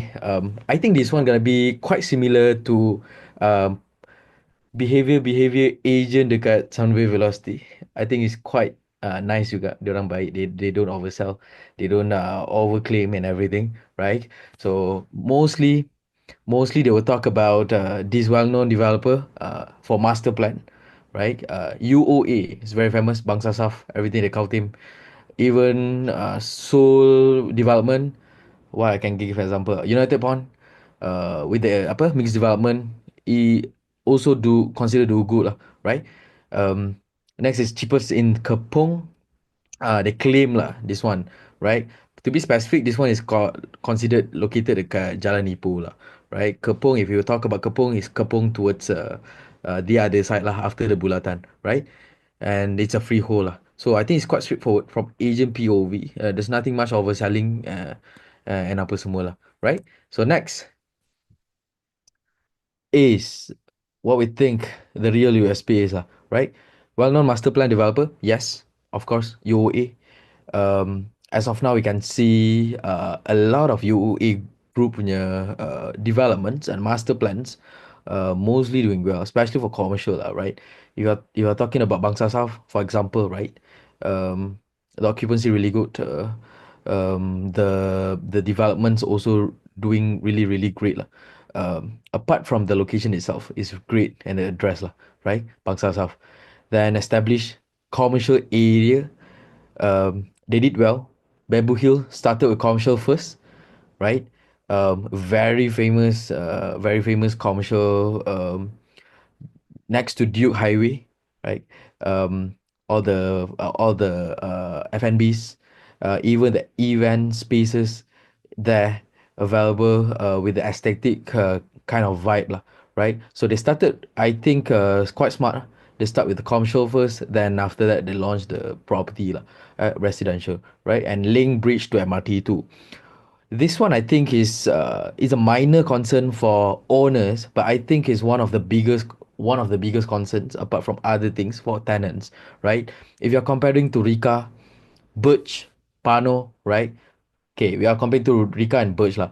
They are walking distance to MRT, right? But in terms of link bridge and covered, they don't cover as this Bamboo Hills residents, right? As a tenant's POV, I think covered walkway to MRT or LRT station is one of the biggest consideration as well, right?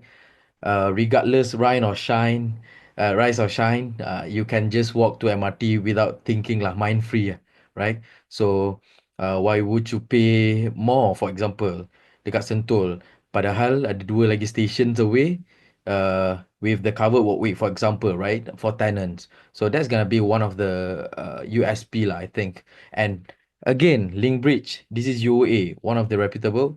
UOA has built the link bridge to MRT already as of today lah. So I think it's quite convincing. Confidence is there lah. Okay. So next. So again, not gonna go into details on this, but you can screenshot this later. They're gonna be a 3 blocks, about 2005 in total, with so-called a big facilities podium later. Layout quite straightforward, 2 and 3 bedder, 2 plus 1 and 3 lah, right? Completion will be roughly about 2028, 2029, right? As per completion, as per latest, roughly about 2029 lah, right? And price roughly about 650. Last time they used to launch early bird about 600 PSF only, right? But very limited unit lah. But today roughly about 650 lowers lah. Okay, so next. Okay, this is OST POV. Again, not gonna go into details on the informations. Roughly, if we go onto mortgage, based on the price today, on the 90%, based on 4% interest rate, on the 2 bedder, roughly about 1,007 from on the lowest SPA, and 730 square feet, roughly about 2,200. That one is 2 bedder or 2 plus 1 bedder, depends on the layout. And the 3 bedder is about 2.6, 2.7K lah, monthly mortgage. Alright. So let's compare to the investment punya rental later. Okay. So in this area, we can consider this area as Jalan Ipoh punya area lah. Okay. So we where we compared to Pano, up to a little bit of Sentul side lah. Okay. Still on the Jalan Ipoh, right? On the Jalan Ipoh side. So we take into consideration Rika and apa semua, but that's towards on the city center side lah. So this one is more towards the Kepong punya area, right? So median for this one is roughly about 590, where we only can find the old median in the area. Okay. Supply as of now, this is the only undercon, but there will be potentially a new launch later, right? And plus on the completed property today, as we mentioned just now, Pano, we have Birch, towards Sentul, Rika, and also we have Tuan Satu, right? Tuan Satu, which towards some Jalan Kuching side lah, right? And booster is Bamboo Hills itself, right? Plus, we forgot to mention here is potentially the uh, land acquisition to happen in the future, potentially, right? If there's any new developments happen, if there's any land acquisition happen in the coming future, that will be one of the boosters. Depends on what developments, right? And maturity point, we will talk about Jalan Ipoh. It's almost matured, right? It's considered semi matured, with already a MRT along the area. For this one, for Bamboo Hills, is roughly about, I think about 300 plus meters saja. From 200 plus meters saja from Bamboo Hills to the Cantonment MRT with cover walkway, right? And again, maturity point roughly about potentially about 5 years for this area, right? Again, not forget to mention is the potential of land acquisition, right? If there's any new land acquisition in the area whereby as of now we can see a lot of low rises building, landed industrial, right? So if there's any land acquisition happen, so potentially there will be new upcoming developments, right? Then there will be MRO, whole unit rental, co-living at Bambi for this one. And rental comparison, the closest one that we can say is the Pano, which considered do okay, right? For studio, roughly about up until 2,000 for 2 bedder, which comparison to this Bamboo Hills, right? About 2,400 to 2,600. And for 3 bedder, it's up until 3,000. Okay. In comparison to the mortgage, I think rental can cover at least break even to the positive cash flow, right? Without considering the maintenance fee. Okay. So, let me bring along the panelists. So, what you guys think about this, a deal or grill?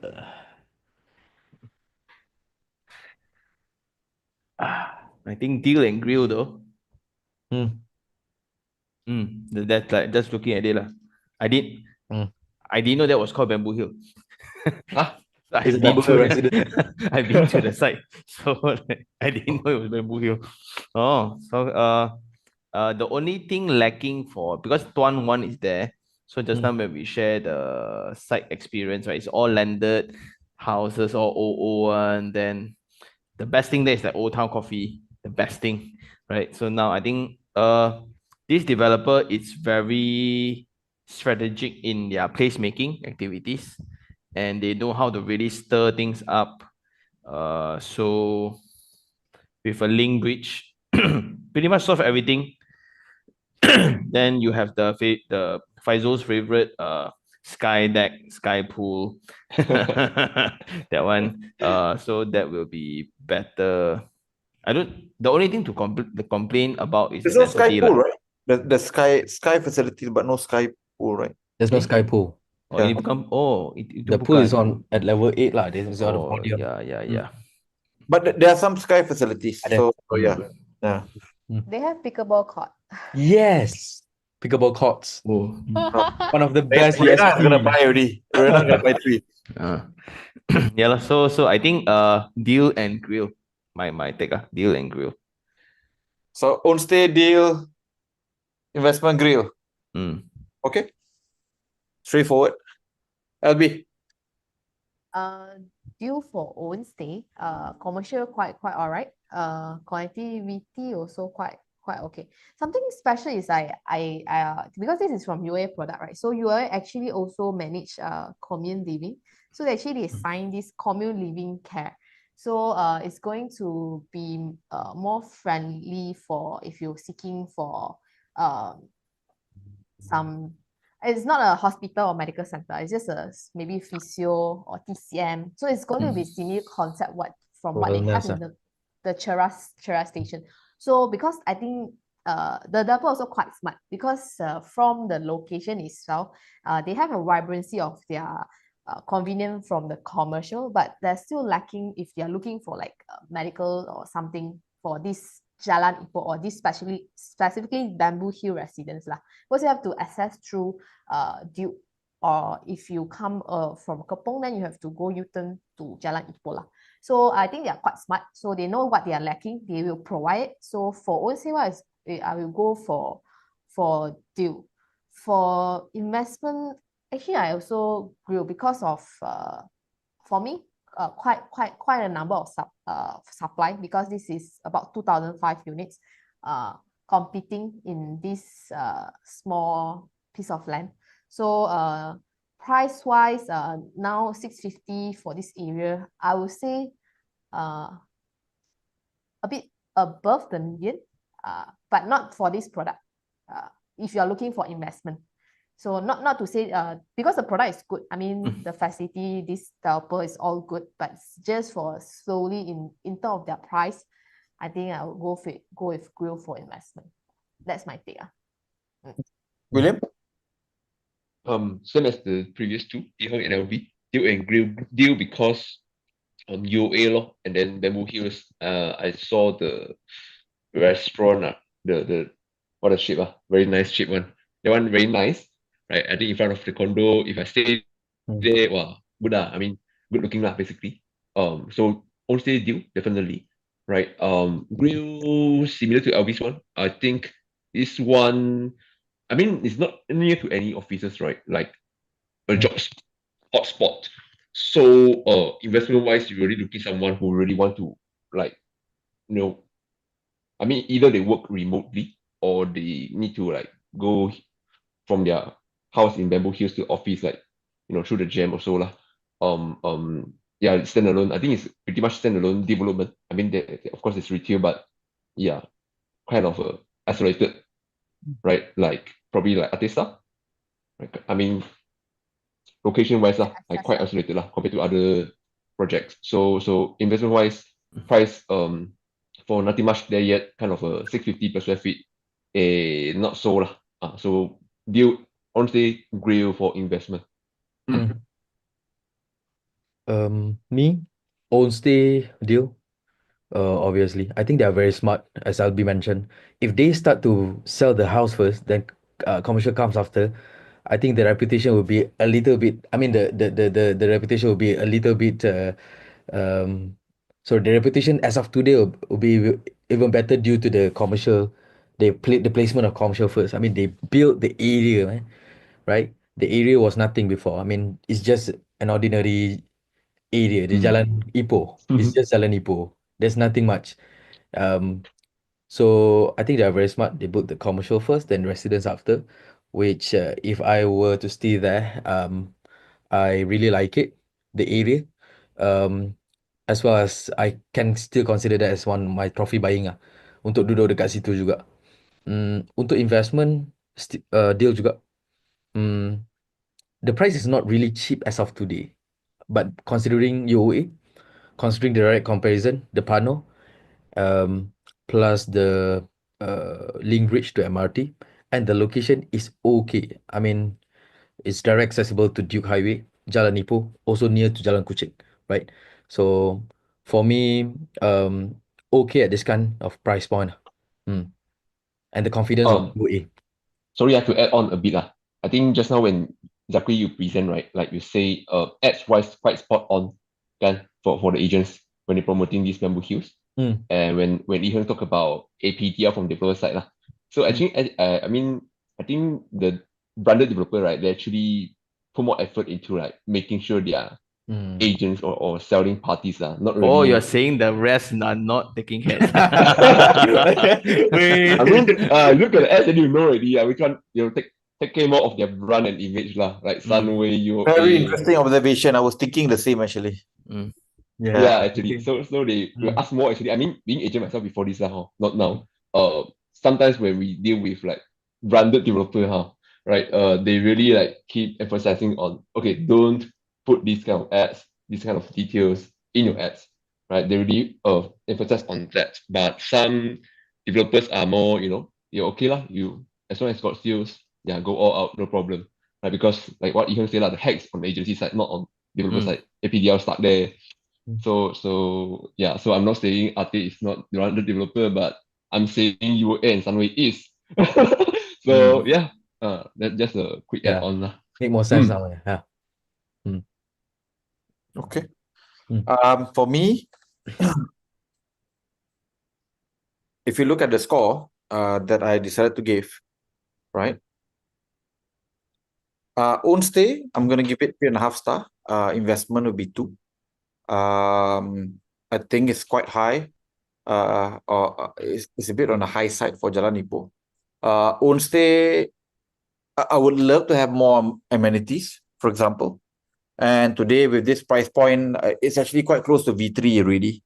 So if I pay 10% more, I get a mall, I get MRT nearby, right? Which is why V3, in my opinion, scores higher. This is still not too bad, right? This is still amongst the highest that we have voted for tonight for stay. Investment-wise, I don't know whether you can get the required cash flow requirement for the layout. Number one. Number two, here from a facility point of view, is pretty okay, but it's not unique per se. So there's really no story other than the fact that it's just by UAE lah, and it's in Bamboo Hills, right? So for me, and we are also buying something nearby there, nearer to the Tamas at cheaper price per square foot lah. So it doesn't make sense to enter this with very low rental value when I can get easily 50% higher for the same price per square foot, if not cheaper, somewhere else, right? So for me, investment wise, definitely a grill. Own stay, there's always going to be that possibility. I've got affinity with Sentul, born there, raised there. All right, today I stay in Mont Kiara, so it's not too far. UAE is a pretty decent developer, so yeah, I think for own stay, definitely a possibility. But investment, Nah, they're just much better buys. Okay. Question, are the commercial area permanent or temporary? From what I heard is temporary. It looks like it. So now when I'm draft, so I'm just looking at the master plan, right, on Google Earth, all based on temporary structure. And let's not Yeah. forget that UOA base is actually construction. Yeah, so like just like WCT, just like Sunway and everyone else, like I think like a contractor also. So so Are you saying they're gonna do a rug pull the moment they sold no everything? lah, it's Yeah, not let them only bamboo heels. not not bamboo heels, but bamboo sparrow heel or whatever. Tell me heels. I don't know, it looks like it, right? So it's like if I think from a master plan point of view, okay, now I built I put there 20 years lease for the commercial just to sell phase one first. Then after phase one is completed, I need to do phase two. The rental for the commercial is not going to justify the land price. So yeah, so if a 20 years lease, meanwhile, when I'm doing this, it helps me justify the price. Then only I build the other side. Which is a very smart thing to do, lah. Yeah, which is the master planning person to do lah. Yeah. So when you have suddenly 3 blocks that is sold out, suddenly you get to do the commune thing, you get to do more commercial. Yeah, it's just like the one in food merchant in WCT's master plan OUG. What? Yeah, it's just temporarily. Yeah. Right, temporary, but you see the vibration. Wow, here got food merchant. That's why I must buy this property. No, no, no. The food merchant will not be there. Yeah. Yeah. So that's why I think there's no, if it's under a high rise, then okay lah, it's going to be there lah. It's like Bangsa South, then true lah. So I think so that's the verdict. But does it mean that I won't buy? But because I think there is 4 years construction period. It's going to be very long. And yeah, Sentoh is not too far. I use the inner road, used to Duke. But the unit selection becomes very, very tricky. Because you're next to Duke, right? Wow, highway noise, no joke, man. Yeah, so that's the, just like look at it again, right? Because I think everyone else who goes to Bamboo Hill will buy because of That's how they the promote it. the vibe that they created. Correct. Yeah. Well, which is why, like I say, it's a very smart thing to do, lah, to get people to be emotionally invested in an area that was nothing 5 years ago. I mean, like literally was nothing, lah. Right? So today, Bamboo Hill becomes wow, like the eat place, right? To go and eat, right? So you go there for special occasions, right? Yeah, it was a very smart thing to do, lah. And you are right, Sean, that you pointed out it's not a permanent structure, lah, guys. For how long? Don't know. I think our job is just to tell you that it's not a permanent structure. So I don't know whether William, Zakri, or Albee is going to change their verdict with this announcement of non-permanent structure. I see dah banyak bergerak dah tu. William dah garu kepala dah. Change lah. No, but to me, I also have Information lah. strong affinity to Jalan Ipoh because the Zhonghua school is there. So like I'm very familiar there lah. Yeah. But commune doing elderly co-living, really bloody smart move. Yeah, really bloody smart move. It'd be a lot more convincing if, for example, there's going to be medical facilities being offered within the planned township. Maybe if I'm the developer, I will do it with the common facilities in the building. Right. Meaning there will be a lot of spaces for rent, for lease temporarily. Yeah, I can do all those there. And the area is actually aging also. Yep. Perfect lah. A lot of aging population. Very old, mature area. But this area only I terbang drone, I tak faham itu camp batu cantonment je. That one, I look at the land, People packing in Sentul, packing in Jalan Ibu, their land, berlambak-lambak. Wish. Very huge.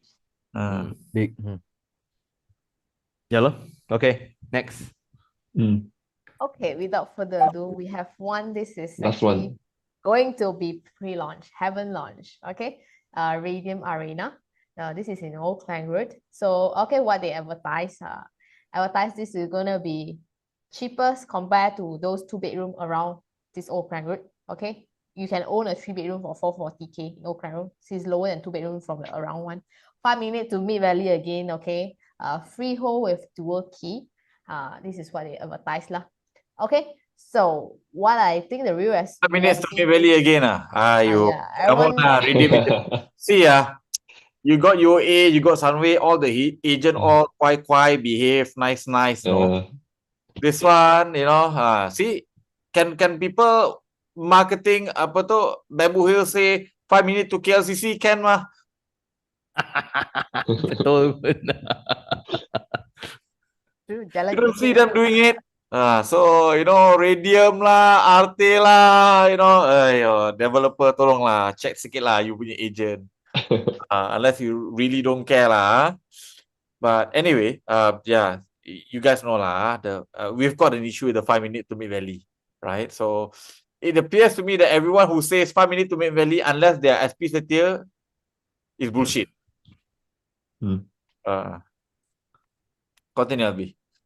Okay, so for this, I think the real USP would be, I would say lower absolute entry price, but not in terms of their per square feet point of view. I think in terms of price, not the PSF.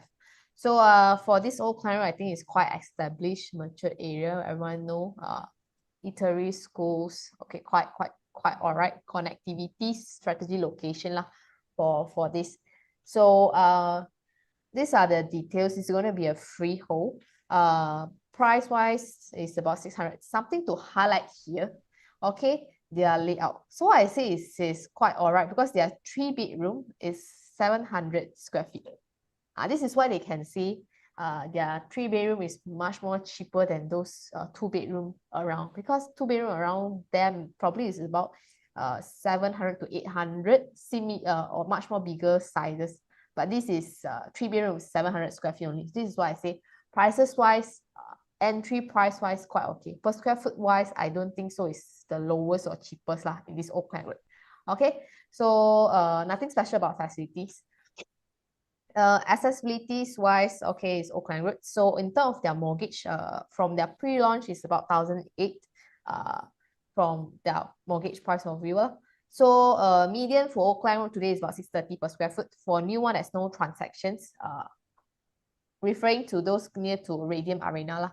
So O1 is about 590 per square feet. Tier is tier 2. Supplies one in Old Klang, there's actually quite plenty. We have the Harmony. I think Gen Stars also quite popular. Riverview Resident 2, D-Evo. We have quite a lot of Exim product there as well, or even close to our Bukit Jalil area, there's quite a lot of product as well. Boosters, well, I think this is quite matured for this area. There's nothing much to boost up. If you wanted to tie up, then maybe people will say close to Bukit Jalil lor. But I think it's quite further for this Radium Arena. If you wanted to compare to WCT development itself, I think it's much more nearer comparison. So MRO, I think it's going to be a whole unit of co-living. Rental wise for the area, the closest will be Citizen, just next to each other. 2 bedroom is about 2,000, 3 bedroom is about 2,008, close to 3,000. So these sense actually is opposite road. It's about 2,000. 3 bedroom is about 2003 to 2005. Skyview is about 2002 lah. Quite old already. Okay, so without further ado, let's welcome our panelists. Do you think this is a deal or grill for this pre-launch product in this Old Klang Road area, which we have a lot of supplies, a lot of completed as well in this. Can I see the estimated the payment out here? It's about 1,008. This is what they put on 1,008. Then you can get 3 bedroom. They will say cheap in prices. Radium product. for this. Nothing fancy. I think the Yeah. facilities all so That's always can't say they're been luxury. their selling point, all this while like PV with platinum but now it's radium uh, uh, I am very familiar with the location. I fetch my kid to do parkour next door. Public transport, I don't think so. You can just forget about it. It's really a driving area. All area in my opinion. So for own stay wise, it shouldn't be any problem. From an investment point of view, I like what they do with the layout because they add in a hackable wall. So now you can rent out 2 master bedrooms instead of a master bedroom plus 2 small bedroom. So when you have 2 master bedroom, maybe like the returns will turn out a little bit better. And the lack of fanciness, which is like bread and butter kind of project. Also, I know a lot of residents that lives in Citizens and Descents and people who like this area will love this area. People who are not familiar with the area, right, will think that this area is crazy, right? The amount of congestion, the amount of old buildings, smart rapid, everybody, right? To them is Maria. To me, I cannot take it lah. So from my own stay, I think deal, but grill also is you're not going to lose money because when I look at opposite that one, like so many come out already, right? No problem leh. In the whole Old Klang Road. That's the weirdest thing. Only when you come to a luxury point of view. At the edge or closer to Mid Valley, the real Mid Valley, then you might have some issue. When you try to brand yourself closer to Mid Valley, you forget that you're an Old Klang Road person. Now want to go jump ship, right? Then you will have a problem. Here, there's nothing to jump to, so the pricing also, I think, is very, very genuine. So deal and grill. Okay. So deal for own stay, grill for investment. Okay. Zach? Same, both. Own stay wise, I personally don't like this area. One, because I'm not familiar Smart with this repeat. area, and every time I come to this area, I don't like it. Many times already, and every time I don't like it. Even during non-peak hours, I don't like it. Apalagi waktu peak hours. So yeah, that's my personal opinion, right? But I think as Sean mentioned, some people are familiar this area, like this area. They think the connectivity is all okay to Mid Valley, even if it's not 5 minutes. But still, it's a one road away lah to Mid Valley. I mean, just go straight, then you reach Mid Valley already. Bukit Jalil is so nearby already. So Actually, the main selling point for this location, it's the connection to PJ from the back road. That is the main selling point. The other one is the back road to There's 3 access lah, they say. to the Bangsa NPE. South. NPE. NPE, NPE. yes. Yeah. So there's a shortcut to NPE. Yeah. So again, people who don't live there won't know. So those are the main attraction. After I ask everybody why you live here, right? It's because of that.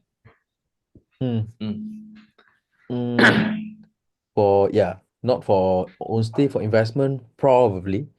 Due to let's see the price. If the price okay, 600 and below, then okay. Price. You pay 600 per square foot here.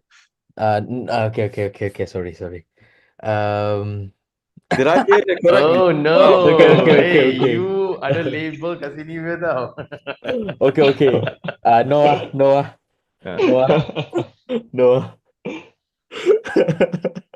Ayo. Okay, no. It's a no. Tak, Tapi Vitas terlalu emosi dengan when we goes to own stay kan, I memang tak suka tempat ni kan. So bila pergi investment macam tak berfikiran secara logik ya. Oh, Confirm, nanti I punya pasal lagi. Maafkan saya. Right? William? Uh, I thought this is the one that's selling the USP of having the cheapest price per square feet project in Oakland Road. This one, right? I think so, yeah. Can I think No, they're 500 ish. selling, tell you that the nearest or around leasehold, freehold also one of it. They will say nearest leasehold is selling about 500 to 600K already for a 2 bedroom. But you are buying a 3 bedroom from 440K only. So it's the cheapest one where you can find an old current product for 440K for today's market. Yeah. This is Yeah, what yeah. So I mean, in terms of their price, not the per square feet. Yeah. betul. So actually, I think for me, summary it's I want to say first and then invest. Okay, so it's grill then deal. Okay, so for me, grill because like Zakri, I don't like it, even though my close friend stays there, right? He likes it, but I don't like it because of I don't know why, just the feeling lah. Probably because of the name old in front of the name of the Yo, brand itself. semua You orang got atas old, lah, yo. Aiya. old Klang Road. If it's new Klang Road, probably I say yes lah. So it sounds old lah. Yeah, I don't want to be old. So yeah, old Klang Road. I just don't like it. So I think honestly wise, no go for me. And again, what Iherng shared also, like there's a lot of properties there with I think better features. I think right. A lot lah. Like just you can just raise a lot of them. So honestly, it's a agree for me. But investment, I mean, for me, I think actually okay there because I mean, per square feet cheapest, 500 ish in the area. Yeah, I mean, others can sell well. So for this, cheapest ready lah. So I don't see anything go wrong lah. Yeah. So that's my point of view lah. Wow, first time aku dengar kalau dia panggil New Klang Road, I will buy. Oh, I will buy. Oh, wow. We just Shocking. offended the whole street of Old Klang Road people. Okay. Just offended everyone at Old Klang Road. Just like that. They have Oakland Road, but they have new Pantai Expressway. Yes. Oh, yeah, huh? Neutralize already. Yang kena beli kampung baru semua lah. What kind of logic, bro? So my POV will be slightly different. I would normally say, okay, if you're the cheapest, okay lah, can go already, right? Definitely a deal, right?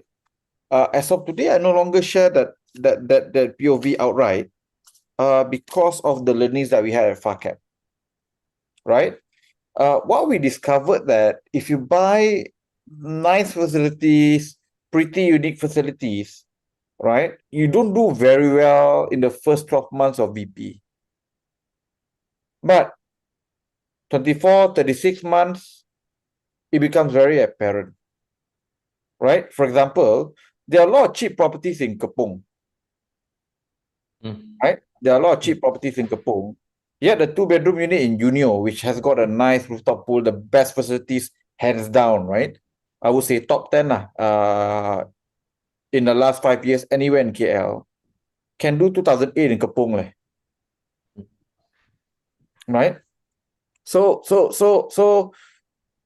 I used to be a believer in value, but today I also a believer in, are you unique in some ways? And if your USP is just unique and cheap and efficient layout, it's great for today, but guess what? I can also advise the next developer client to build something similar, even better layout compared to you next floor. So I find that the price to cheap, being the cheapest, normally has got no end. It's only constrained by your construction cost. And then, Right? So maybe if you were to ask me 2 years ago, this is confirm a deal for me, right? But today I would basically give it grill, right? Simply because if the property is not unique in any way, being cheap alone is not enough to move the value, right? So I think if you are looking for a 3-bedroom in that area and your budget is below $500,000, this is perfect for you. But do I think it's going to be great for capital gain? Do I think it's going to be great for cash flow? I doubt it. Because the facility is so basic. So you're gonna attract like the worst of the new bunch of tenants, right? So you're gonna attract the worst, the people with no money, right? And the property potentially can be outdated lah, even at VP, right? Okay. If you look at the rental just now, right? Netizen rental is heads above of everyone else, right? Is the only one above 3,000 there. And from what I've seen from Netizen, I think that from a facility point of view is there lah. But it wasn't like that upon VP, right? Upon VP, people cannot appreciate.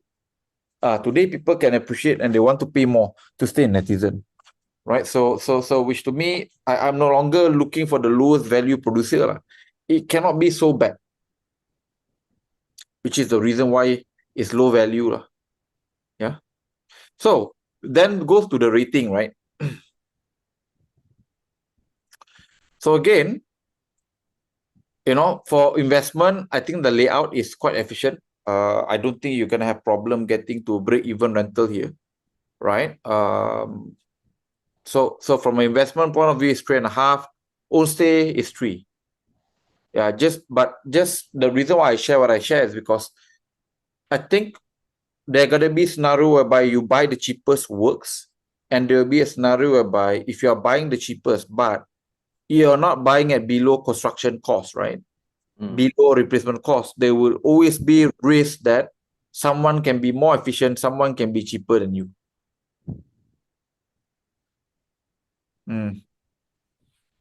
Right? So, yeah. You got question, Sean? Yeah.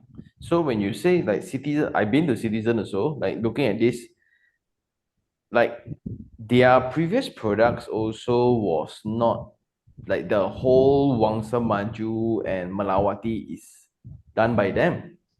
And all rentals are solid because of Star College students and people who works in KL lah. Then Stapa also. So like when you say like facilities reach a certain level, I think that's one of the questions of the audience also, like just now, what you define as good facilities, right? I think that is the debate because all developers follow the same guidelines to facilities. Or there's a checklist we just follow. So when swimming pool is a swimming pool, gym is a gym, landscape is a landscape. But then like what's the difference between what you said just now, like what's good, what's great? I think that's the level. Like if it's a rooftop one, then we can, yeah, it's very obvious. But the rest then, how would you want to define that? I think number one is going to be the facade, and number two here is that what is a comparable? So how are you unique in the area, right? So for example, like in the case of, the facade is very unique. So despite Kepong has got, I think there was quite a fair bit of supply. Oh yeah, the Hinge, Mizumi, all those. Right. And there was like 8,000 supply, right? In a space of just 6 years. Right? Kepong does not have anywhere near when it comes to job creation, but is a star performer simply because the rest of it is bread and butter. Normal 3-bedroom, normal 100 square foot, normal 3 bilik, normal pool, normal facility. They look normal. Everything just looks. Okay, so I think I realize what's the difference. It's your level of bread and butter versus what I call bread and butter. So like RC residency, that to me is bread and butter.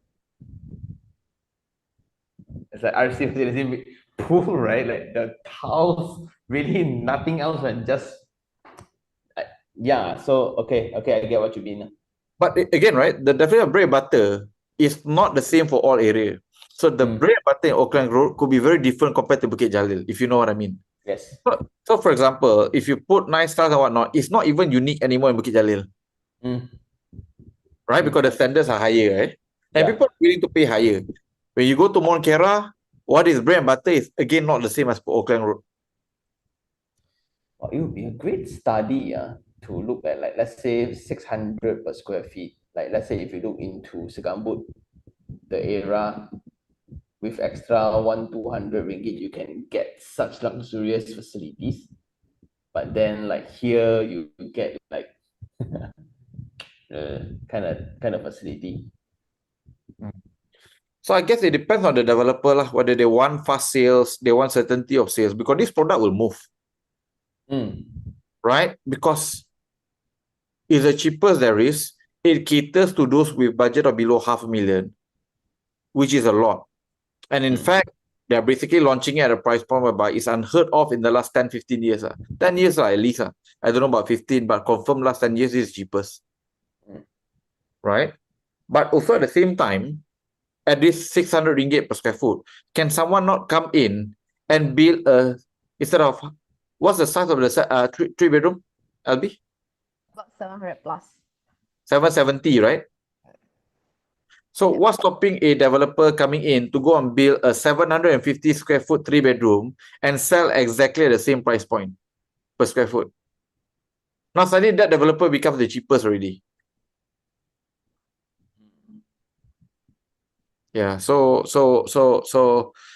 yeah, and supply is This is a very hard topic, like, because when you say uniqueness, right, the other extreme is Arte series.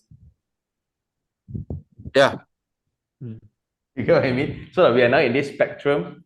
Then the other spectrum is the Arte series, the EUPE, the Estate, Park 3 kind of series. Yeah. Right? So like, where is the sweet spot then? I think when it goes to Arte, Park 3 and apa semua is a different category already. I mean, different theme of the development. I think I understand what Faizul trying to say. It's just two comparison looks like apple to apple, but it's not. One is apple, one is great apple, one is apple from Village Grocer, another one is just apple from Giant. So But then, like, from a design point of view, right? Yeah. What you all want is something like Tuan. Like from a contractor point of view, PV, the UOA, what it's now called Bamboo Hill, everything structurally looks the same one. It's just the furnishings and the landscape. So now a cheaper way to do all the materials, like, okay, a classic example, right? If I give you all marble, 600 by 600 marble or atas, right? Or marble tiles, then a bit cheaper. But when I do it in a team where I use all smaller tiles, like 300 by 300 one, but I place it in checkers, technically they are just 300 by 300 tiles, which is going to save me a lot of money. But just because I decorate it a little bit, people that with your statement just now say that with uniqueness, then I can buy. You get what I mean? So that is their innovation. Again, back to Arte facade also. If you look at it, right, this may sound a bit harsh, but the structural elements looks just like a low-cost flat one. Yep. Windows kecil-kecil structural member or just whack on it because it's pure efficiency. How to dress it up to make it talkable is then add themes that architects will never accept one, which is to add themes like the spade, love, diamond or whatsoever and it become the talk of the town already. So then now it based on the knowledge level of, like, some people look at art, simple art, I can resonate, so I buy lah. But for deeper art, it's just like two strokes of paint, right? Apa tu? So I don't understand. So I think now this discussion gets really a bit too deep. Like, where is when to like when you buy PV, like what if it gets lower? So it's the direction of this developer to bid based on cost. I think that's the intent. Like if Mizumi and the Henge had a price battle, that's why both didn't turn out well. So if the developer has the intent to somewhat value add, not play the price war. So I think like when you say 2 months to 3 months, 2 years to 3 years later, it makes sense. Yeah. So wow, I think I can write a research paper already. You can. Oh, wow. Can really. Ooh, and I got all the videos to act as proof some more. Yeah, we can take masters for what? I also got masters already. Come on. Okay. Sorry. Let's go to Q&A then. We're done for tonight, right? For the Yeah, we're review. done for tonight. Yep. Yay. Okay. All right. So let's go to the first question. This one is okay. So thank you for doing this. But when I had a conversation with agents, most feedback would be you are biased on reviewing property because you are selling something competing. So how do you answer for this? How do you make sure your review is not biased, Mr. X? From Mr. X, yeah. Wow, first question already very panas. Um, I think the simple answer to that here is that I think we all bias in certain ways, right? So that's for sure. Do we have conflict of interest? Yes, because we're operating in the same industry, right? The question is that, is there anything that we presented tonight which is factually incorrect, right? Which is factually incorrect, right? Look, there are a lot of agents out there who does not like, in a way, what we do at FACAP simply because at the end of the day, we don't buy the same price point, right? So, for example, there are two projects that was discussed tonight that today, if you become a FACAP player, you'll end up buying cheaper, right? So a lot of agents who sell Tuan don't like FACAP because, well, we are buying something a lot better at a much better location at just 30, 40 ringgit per square foot higher, right? And the rental is going to be at least 30 to 50% greater. So you pay 5% more to get a rental of 30 to 50%, right? So that's one. So even when you look at our inventory as of today, we don't buy property, we tend to buy things at a price point which is cheaper lah. And in many places that we go to, we buy at a price point which is, cheapest in the last 10 years, right? From Cochrane to Maluri to Dutamas to Cyberjaya, OUG, right? PJ, Kelana Jaya. We have bought property at the price point which is cheapest in the last 10 years, right? So at the end of the day, that's the facts, right? So whether you choose to believe that we are biased or not, again, then the question I ask you would be, is there anything that we said tonight which is untrue? Right? Which I'm pretty sure you're not going to be able to go and find anything. Go watch our last 10 battle royals. Right? It's 3 to 4 hours long. All the factual information that is given is all, we do the best we could. Right? So I don't think we have actually misrepresented anything. It's just factually speaking, we're just buying better properties. And some people cannot accept that we can buy better properties at even a better price point. And so when you go to an agent, you pay a different price. When you go to us, you pay a different price point. You pay a lower price point. It's just very hard to accept, right?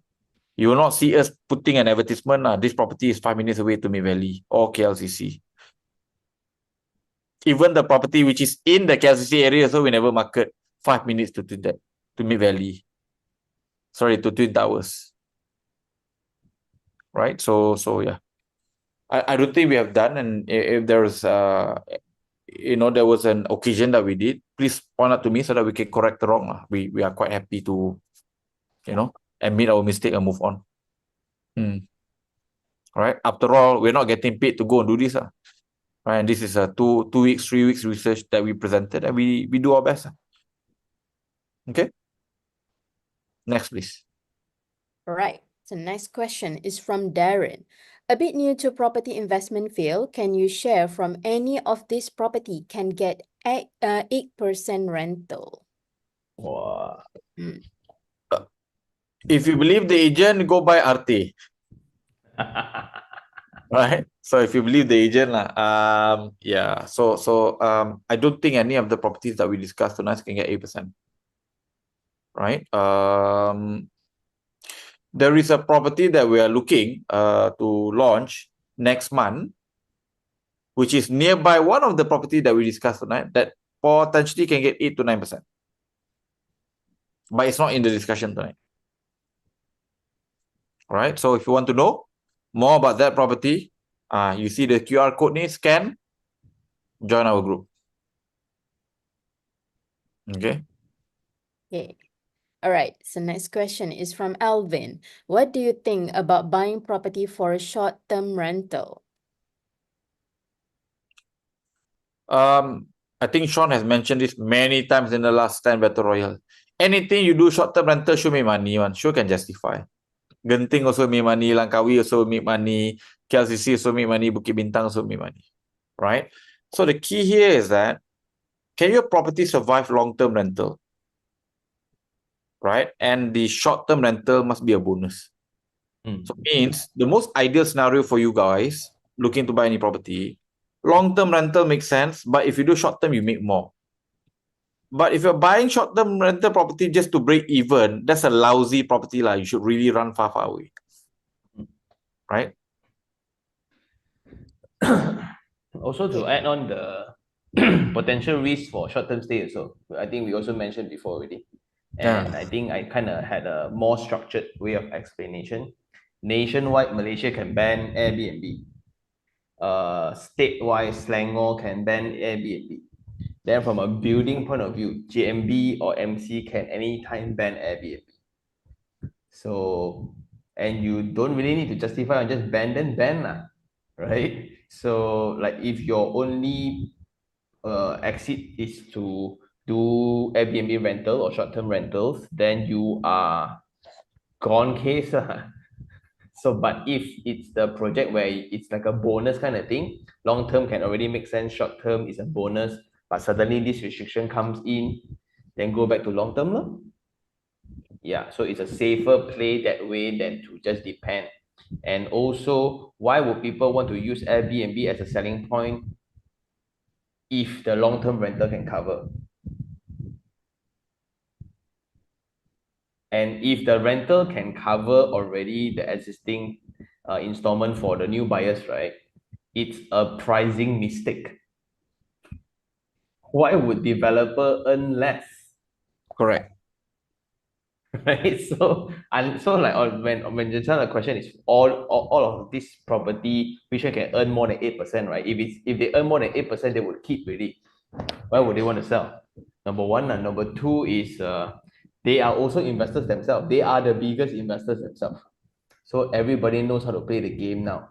So unless the buying channels is correct, like I also mentioned, like you buy new, buy sub-sale, buy auction, buy via bulk purchases. So it's unfair like that lor. So see which one you buy from lah. You need to have a bigger negotiation to the developer to get a better deal in that sense.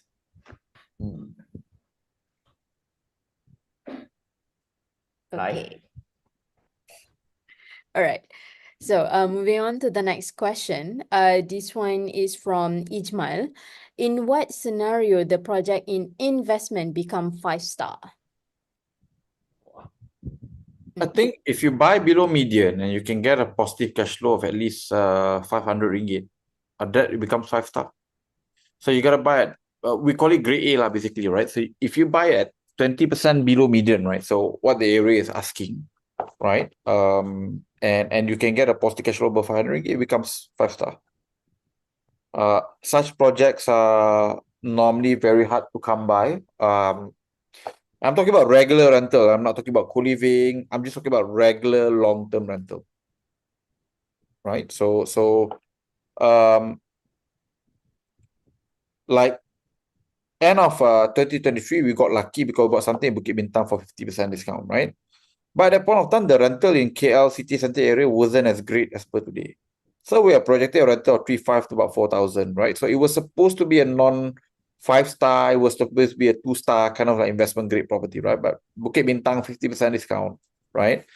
So market has completely changed now for city center property, whereby the unit that we bought for 700,000 ringgit today is renting for 6,000 to 6,500, long-term tenancies, not Airbnb.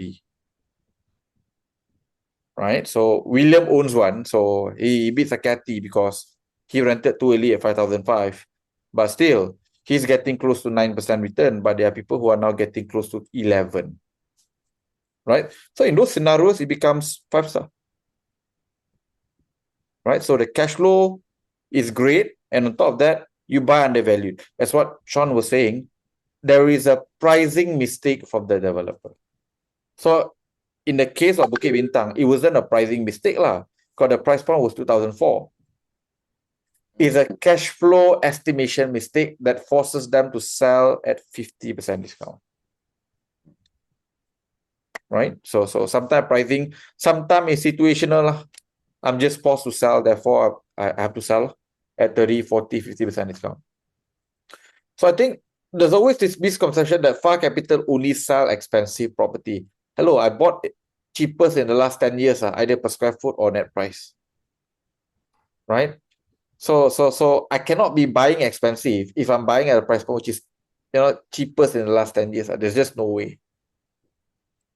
Right? So ultimately, some people have got a different level of unfair advantage. And the reason why we've got this unfair advantage because we don't buy one unit lah. What Sean is saying. You buy 30 units, you buy 50 units, you got much better negotiating power. Right? You got 5% additional, 10% additional, 20% additional. Right? So you need to have bargaining chips in order to get those kind of prices. Which again, the biggest difference between what we do and I guess what the agency is doing is that they sell at a different price point and we sell at a different price point, even for the same project. Okay. So, yeah. That's what a 5-star means. Tonight, no 5-star project that was being discussed. Right? So let's see lah.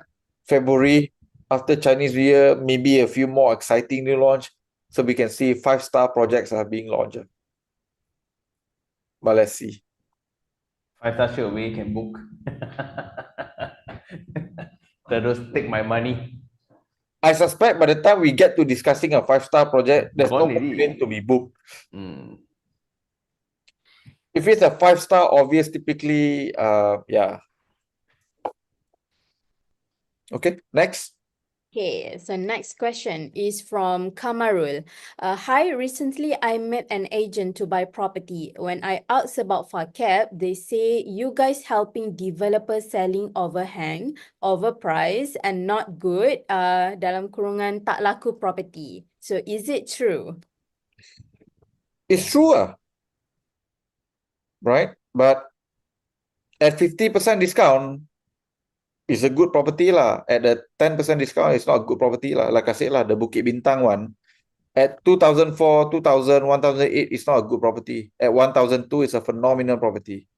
We get 10% rental return. I don't know if there's anyone today who bought a property and get 10% return on VP.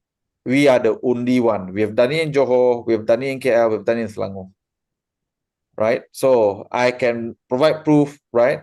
For those who decide to become a client, because unless we become a client, I sign the I cannot reveal what we bought, what price point.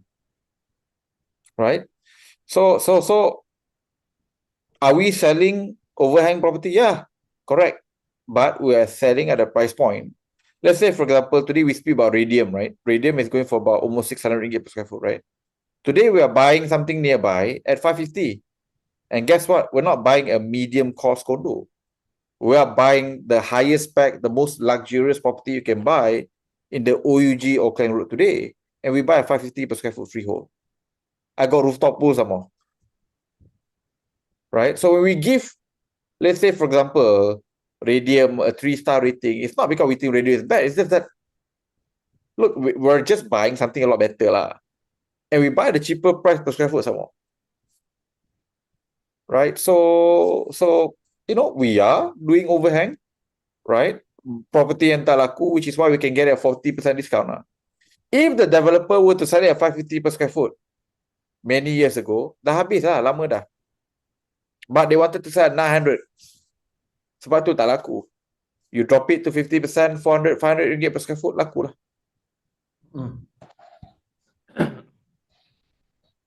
Okay? Yep. Yeah, I think the direct answer to that is all about price. We are getting the same product. So a lot of people still don't, I think they don't understand this. The property, it's the same product. And just now the rationale is tak laku, that's why the property needs to look for far cap.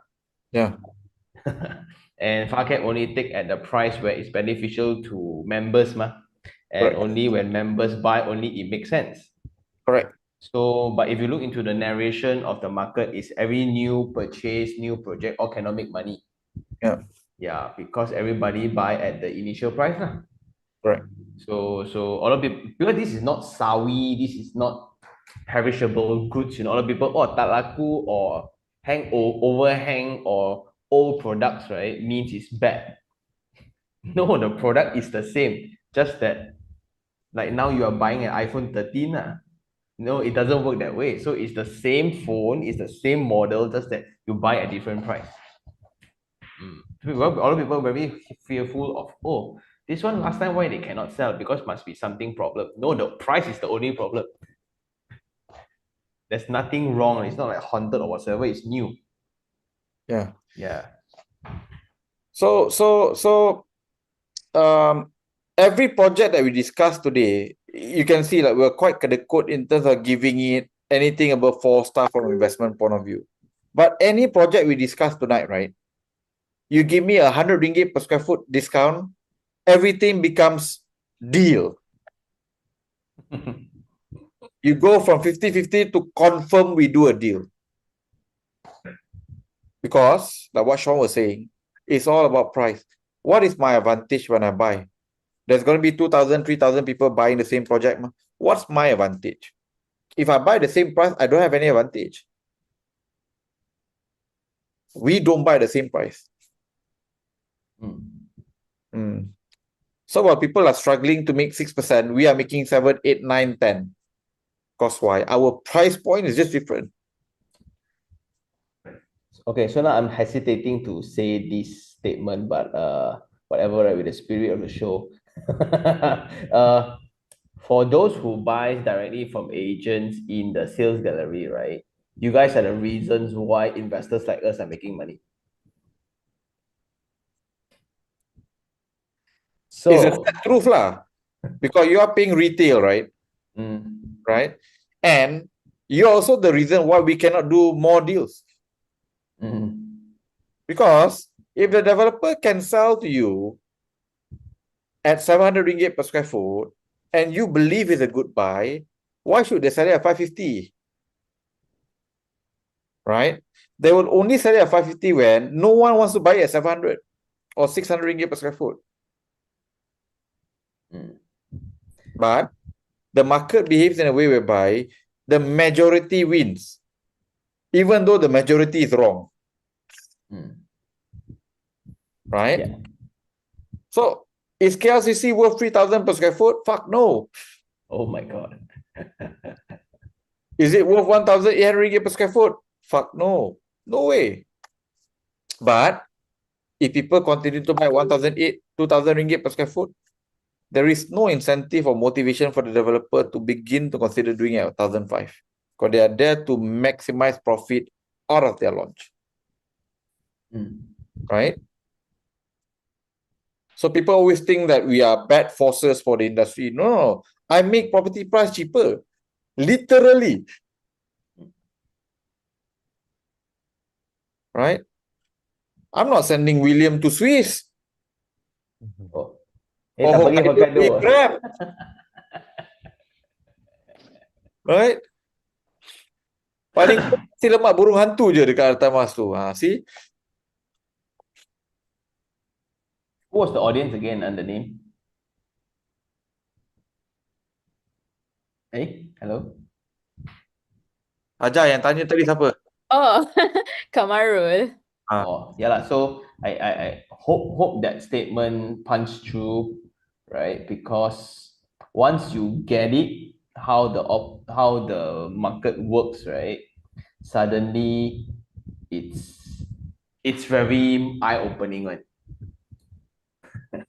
It's Yeah. very, very eye-opening once you understand how the industry operates.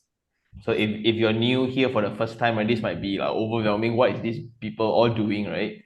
But yeah, welcome to the other side lah. Yep.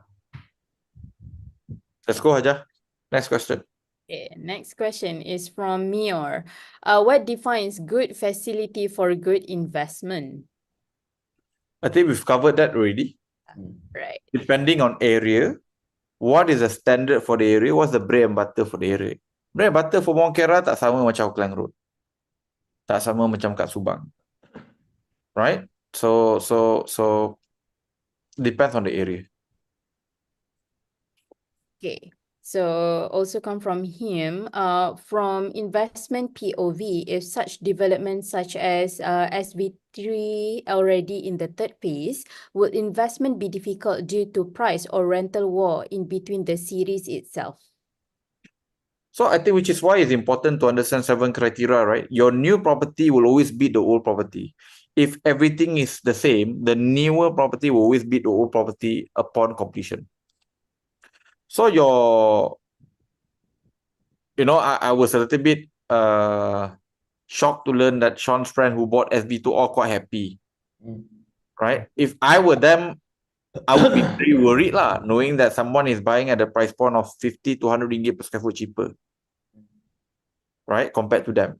And they're going to have a newer property. Might not be the best of location, slightly more disadvantages, but it is still cheaper, right?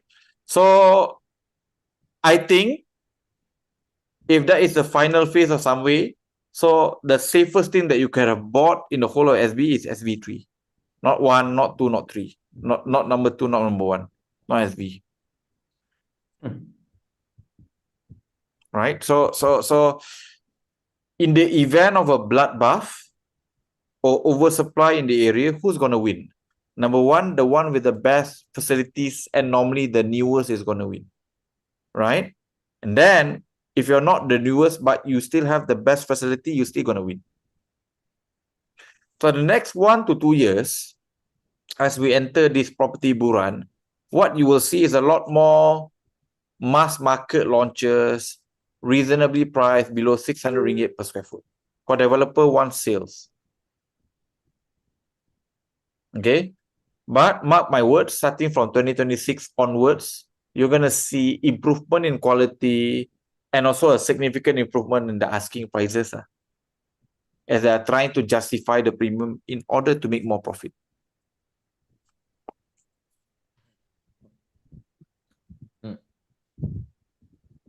Next. All right, so next is from YC Lau. Even though the commercial in Bamboo Hill is not permanent, could be developer is testing out commercial development to build in future?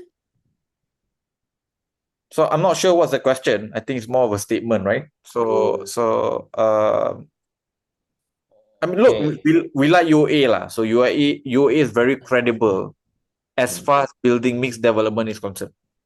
I think the track record is very clear from Bangsa South all the way to Subang, Glen Mary opposite, right? And we've got no doubt they've got the balance sheet, experience, and the credibility to go and deliver lah. Right? But you're also paying a premium lah, which also limits your capability of making money, because UAE know they are UAE. It's like buying in Dior lah or LV lah. I know I'm Dior. I don't have to give you discount now. You want discount, you go to Coach. You go Michael Kors. Go factory outlets sana. Right? They know. There are many developers who do not need to give discount. And UAE is basically one of them. Glen Mary opposite kat mana UAE? I forgot the name of the Canon building. Oh, okay. Tahu dah. the other opposite side of Opposite SGCC. yes. Subang Jaya LRT. Okay. I forgot the name lah, but it was yeah. That 7, 6 block. Yeah. And they build a link bridge across Federal. Yeah. UAE can do it lah. UAE and Glen Marsick. Mary UAE. Thank you so much, Johnny. Awesome, right? So sorry lah, getting old lah. You know, that's what William is saying, right? So memory is failing me. And it is almost 1 lah. Right? Okay, so next question is from David Yi. If the property is more people like to own stay, would it be the rental price will also go higher and the selling price will increase too? Theoretically speaking, yes. Right? Theoretically speaking, yes. Sebab supply is limited. Right? But it doesn't work if your area does not have significant commercial and job creation. Right? Rental in Setia Alam is still quite bad lah, especially for the medium cost property. The best performing high rise is the one walkable to Setia City Mall. Again, I forgot the name lah. Setia City Residences. Setia City Residences. The one that I thought was actually quite expensive at 600 ringgit per square foot. But it's also very unique because there's nothing like it there. And today I heard rental can fetch 4,000-5,000. Yes. Right?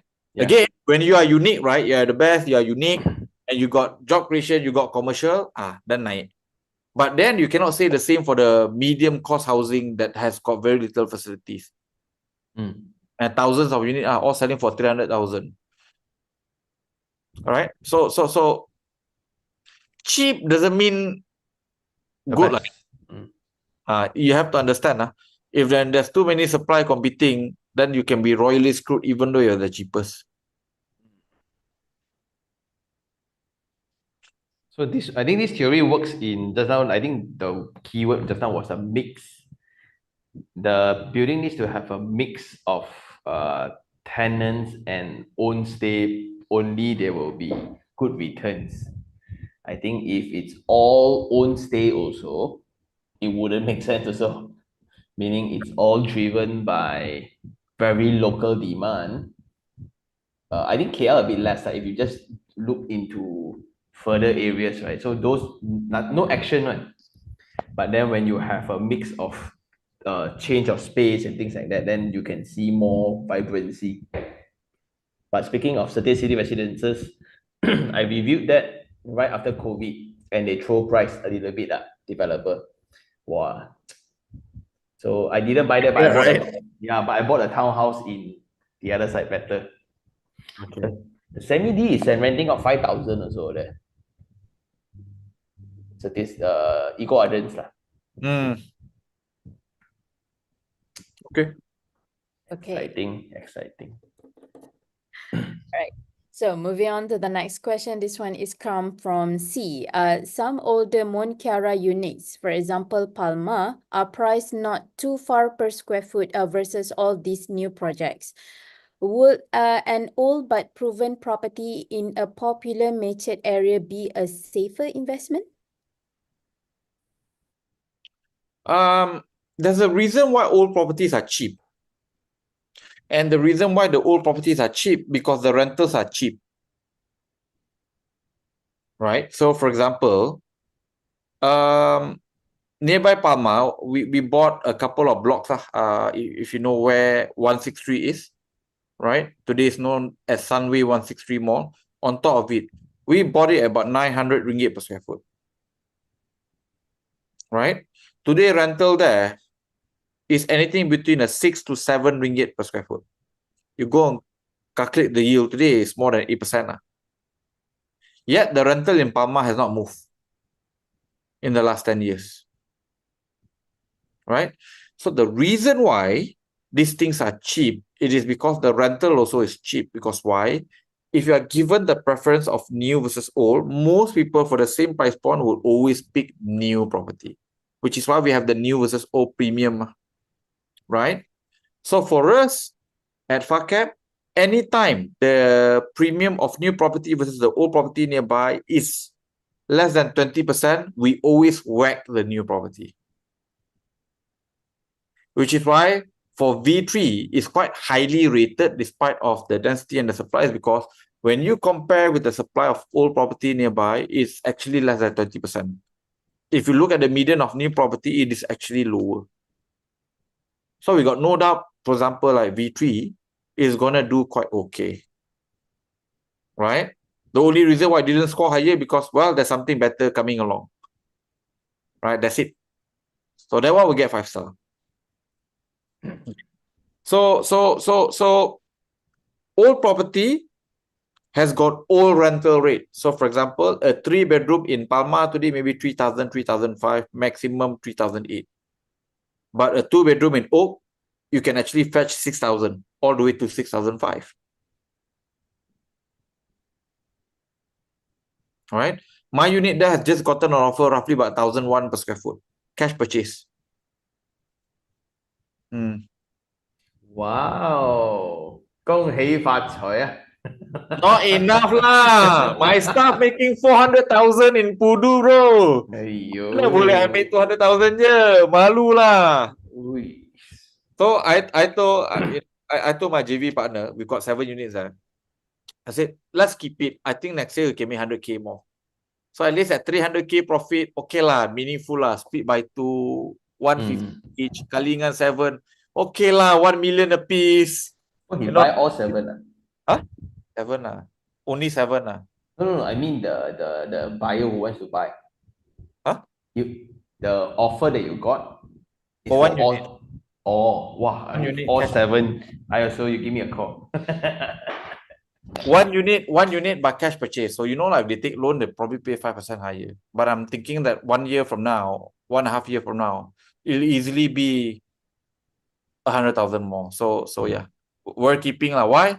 Got rooftop pool is the one of the very few ones in Monkera that has got a rooftop pool, and the rooftop pool has got completely unblocked view of the Istana and all the 4 towers. So very unique. And you got the mall below lah. Sunway Mall. Sunway Mall now, so worth even more, right? So yeah, so again, I think I really want to thank everyone who's asking the question during Q&A, because I honestly believe that, you know, with the explanation of the scenarios, I think you learn a lot more too, right? About, you know, how to really properly invest. Okay. Well, if it's been 2 months since our last Battle Royale, right? Yeah. 2 months. We skip. Yeah, I think it's almost 2 months. Because we are quite lack of, we have quite many deals that we prepared. It's so cool. Yeah. So excited for this to be back. Workaholic, sorry. I feel quite nervous when I wanted to do these sessions again. Because I was like, oh, miss this for quite 1 to 2 months already.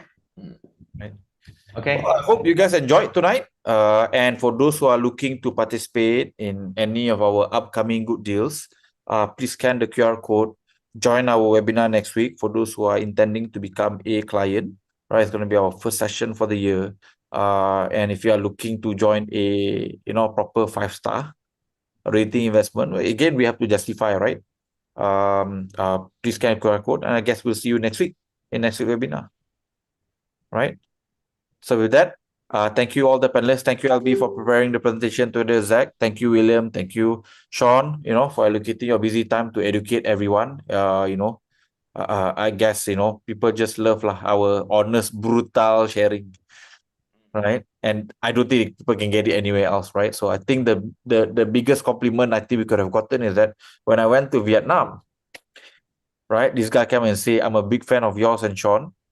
And thanks to you guys, even though I'm Malaysian working in Vietnam, I get to learn everything I need to know about Malaysian property, right? So, right. So all that, 4-hour webinar is not for nothing, lah, bro. Oh, so do you get free coffee at least? No. Cilaka. But next time I go there, he's probably gonna host me, lah. He's definitely gonna host you. So he's probably gonna host me too, lah. So what we do, I think, help quite a fair bit of people from making the mistake of buying the wrong property.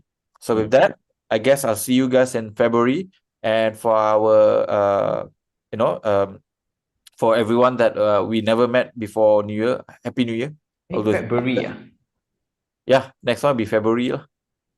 No, next week's almost the Chinese New Year already. Oh, yeah, I forgot. I pun Cina, I pun dah lupa. Yeah. For our Chinese brothers and sisters watching this show, in advance, Happy New Year in advance. That, Assalamualaikum, good evening, good morning now, right? And have a great week ahead. Thank you, everyone. Bye, guys. Bye, Bye. guys. Happy Chinese New Year.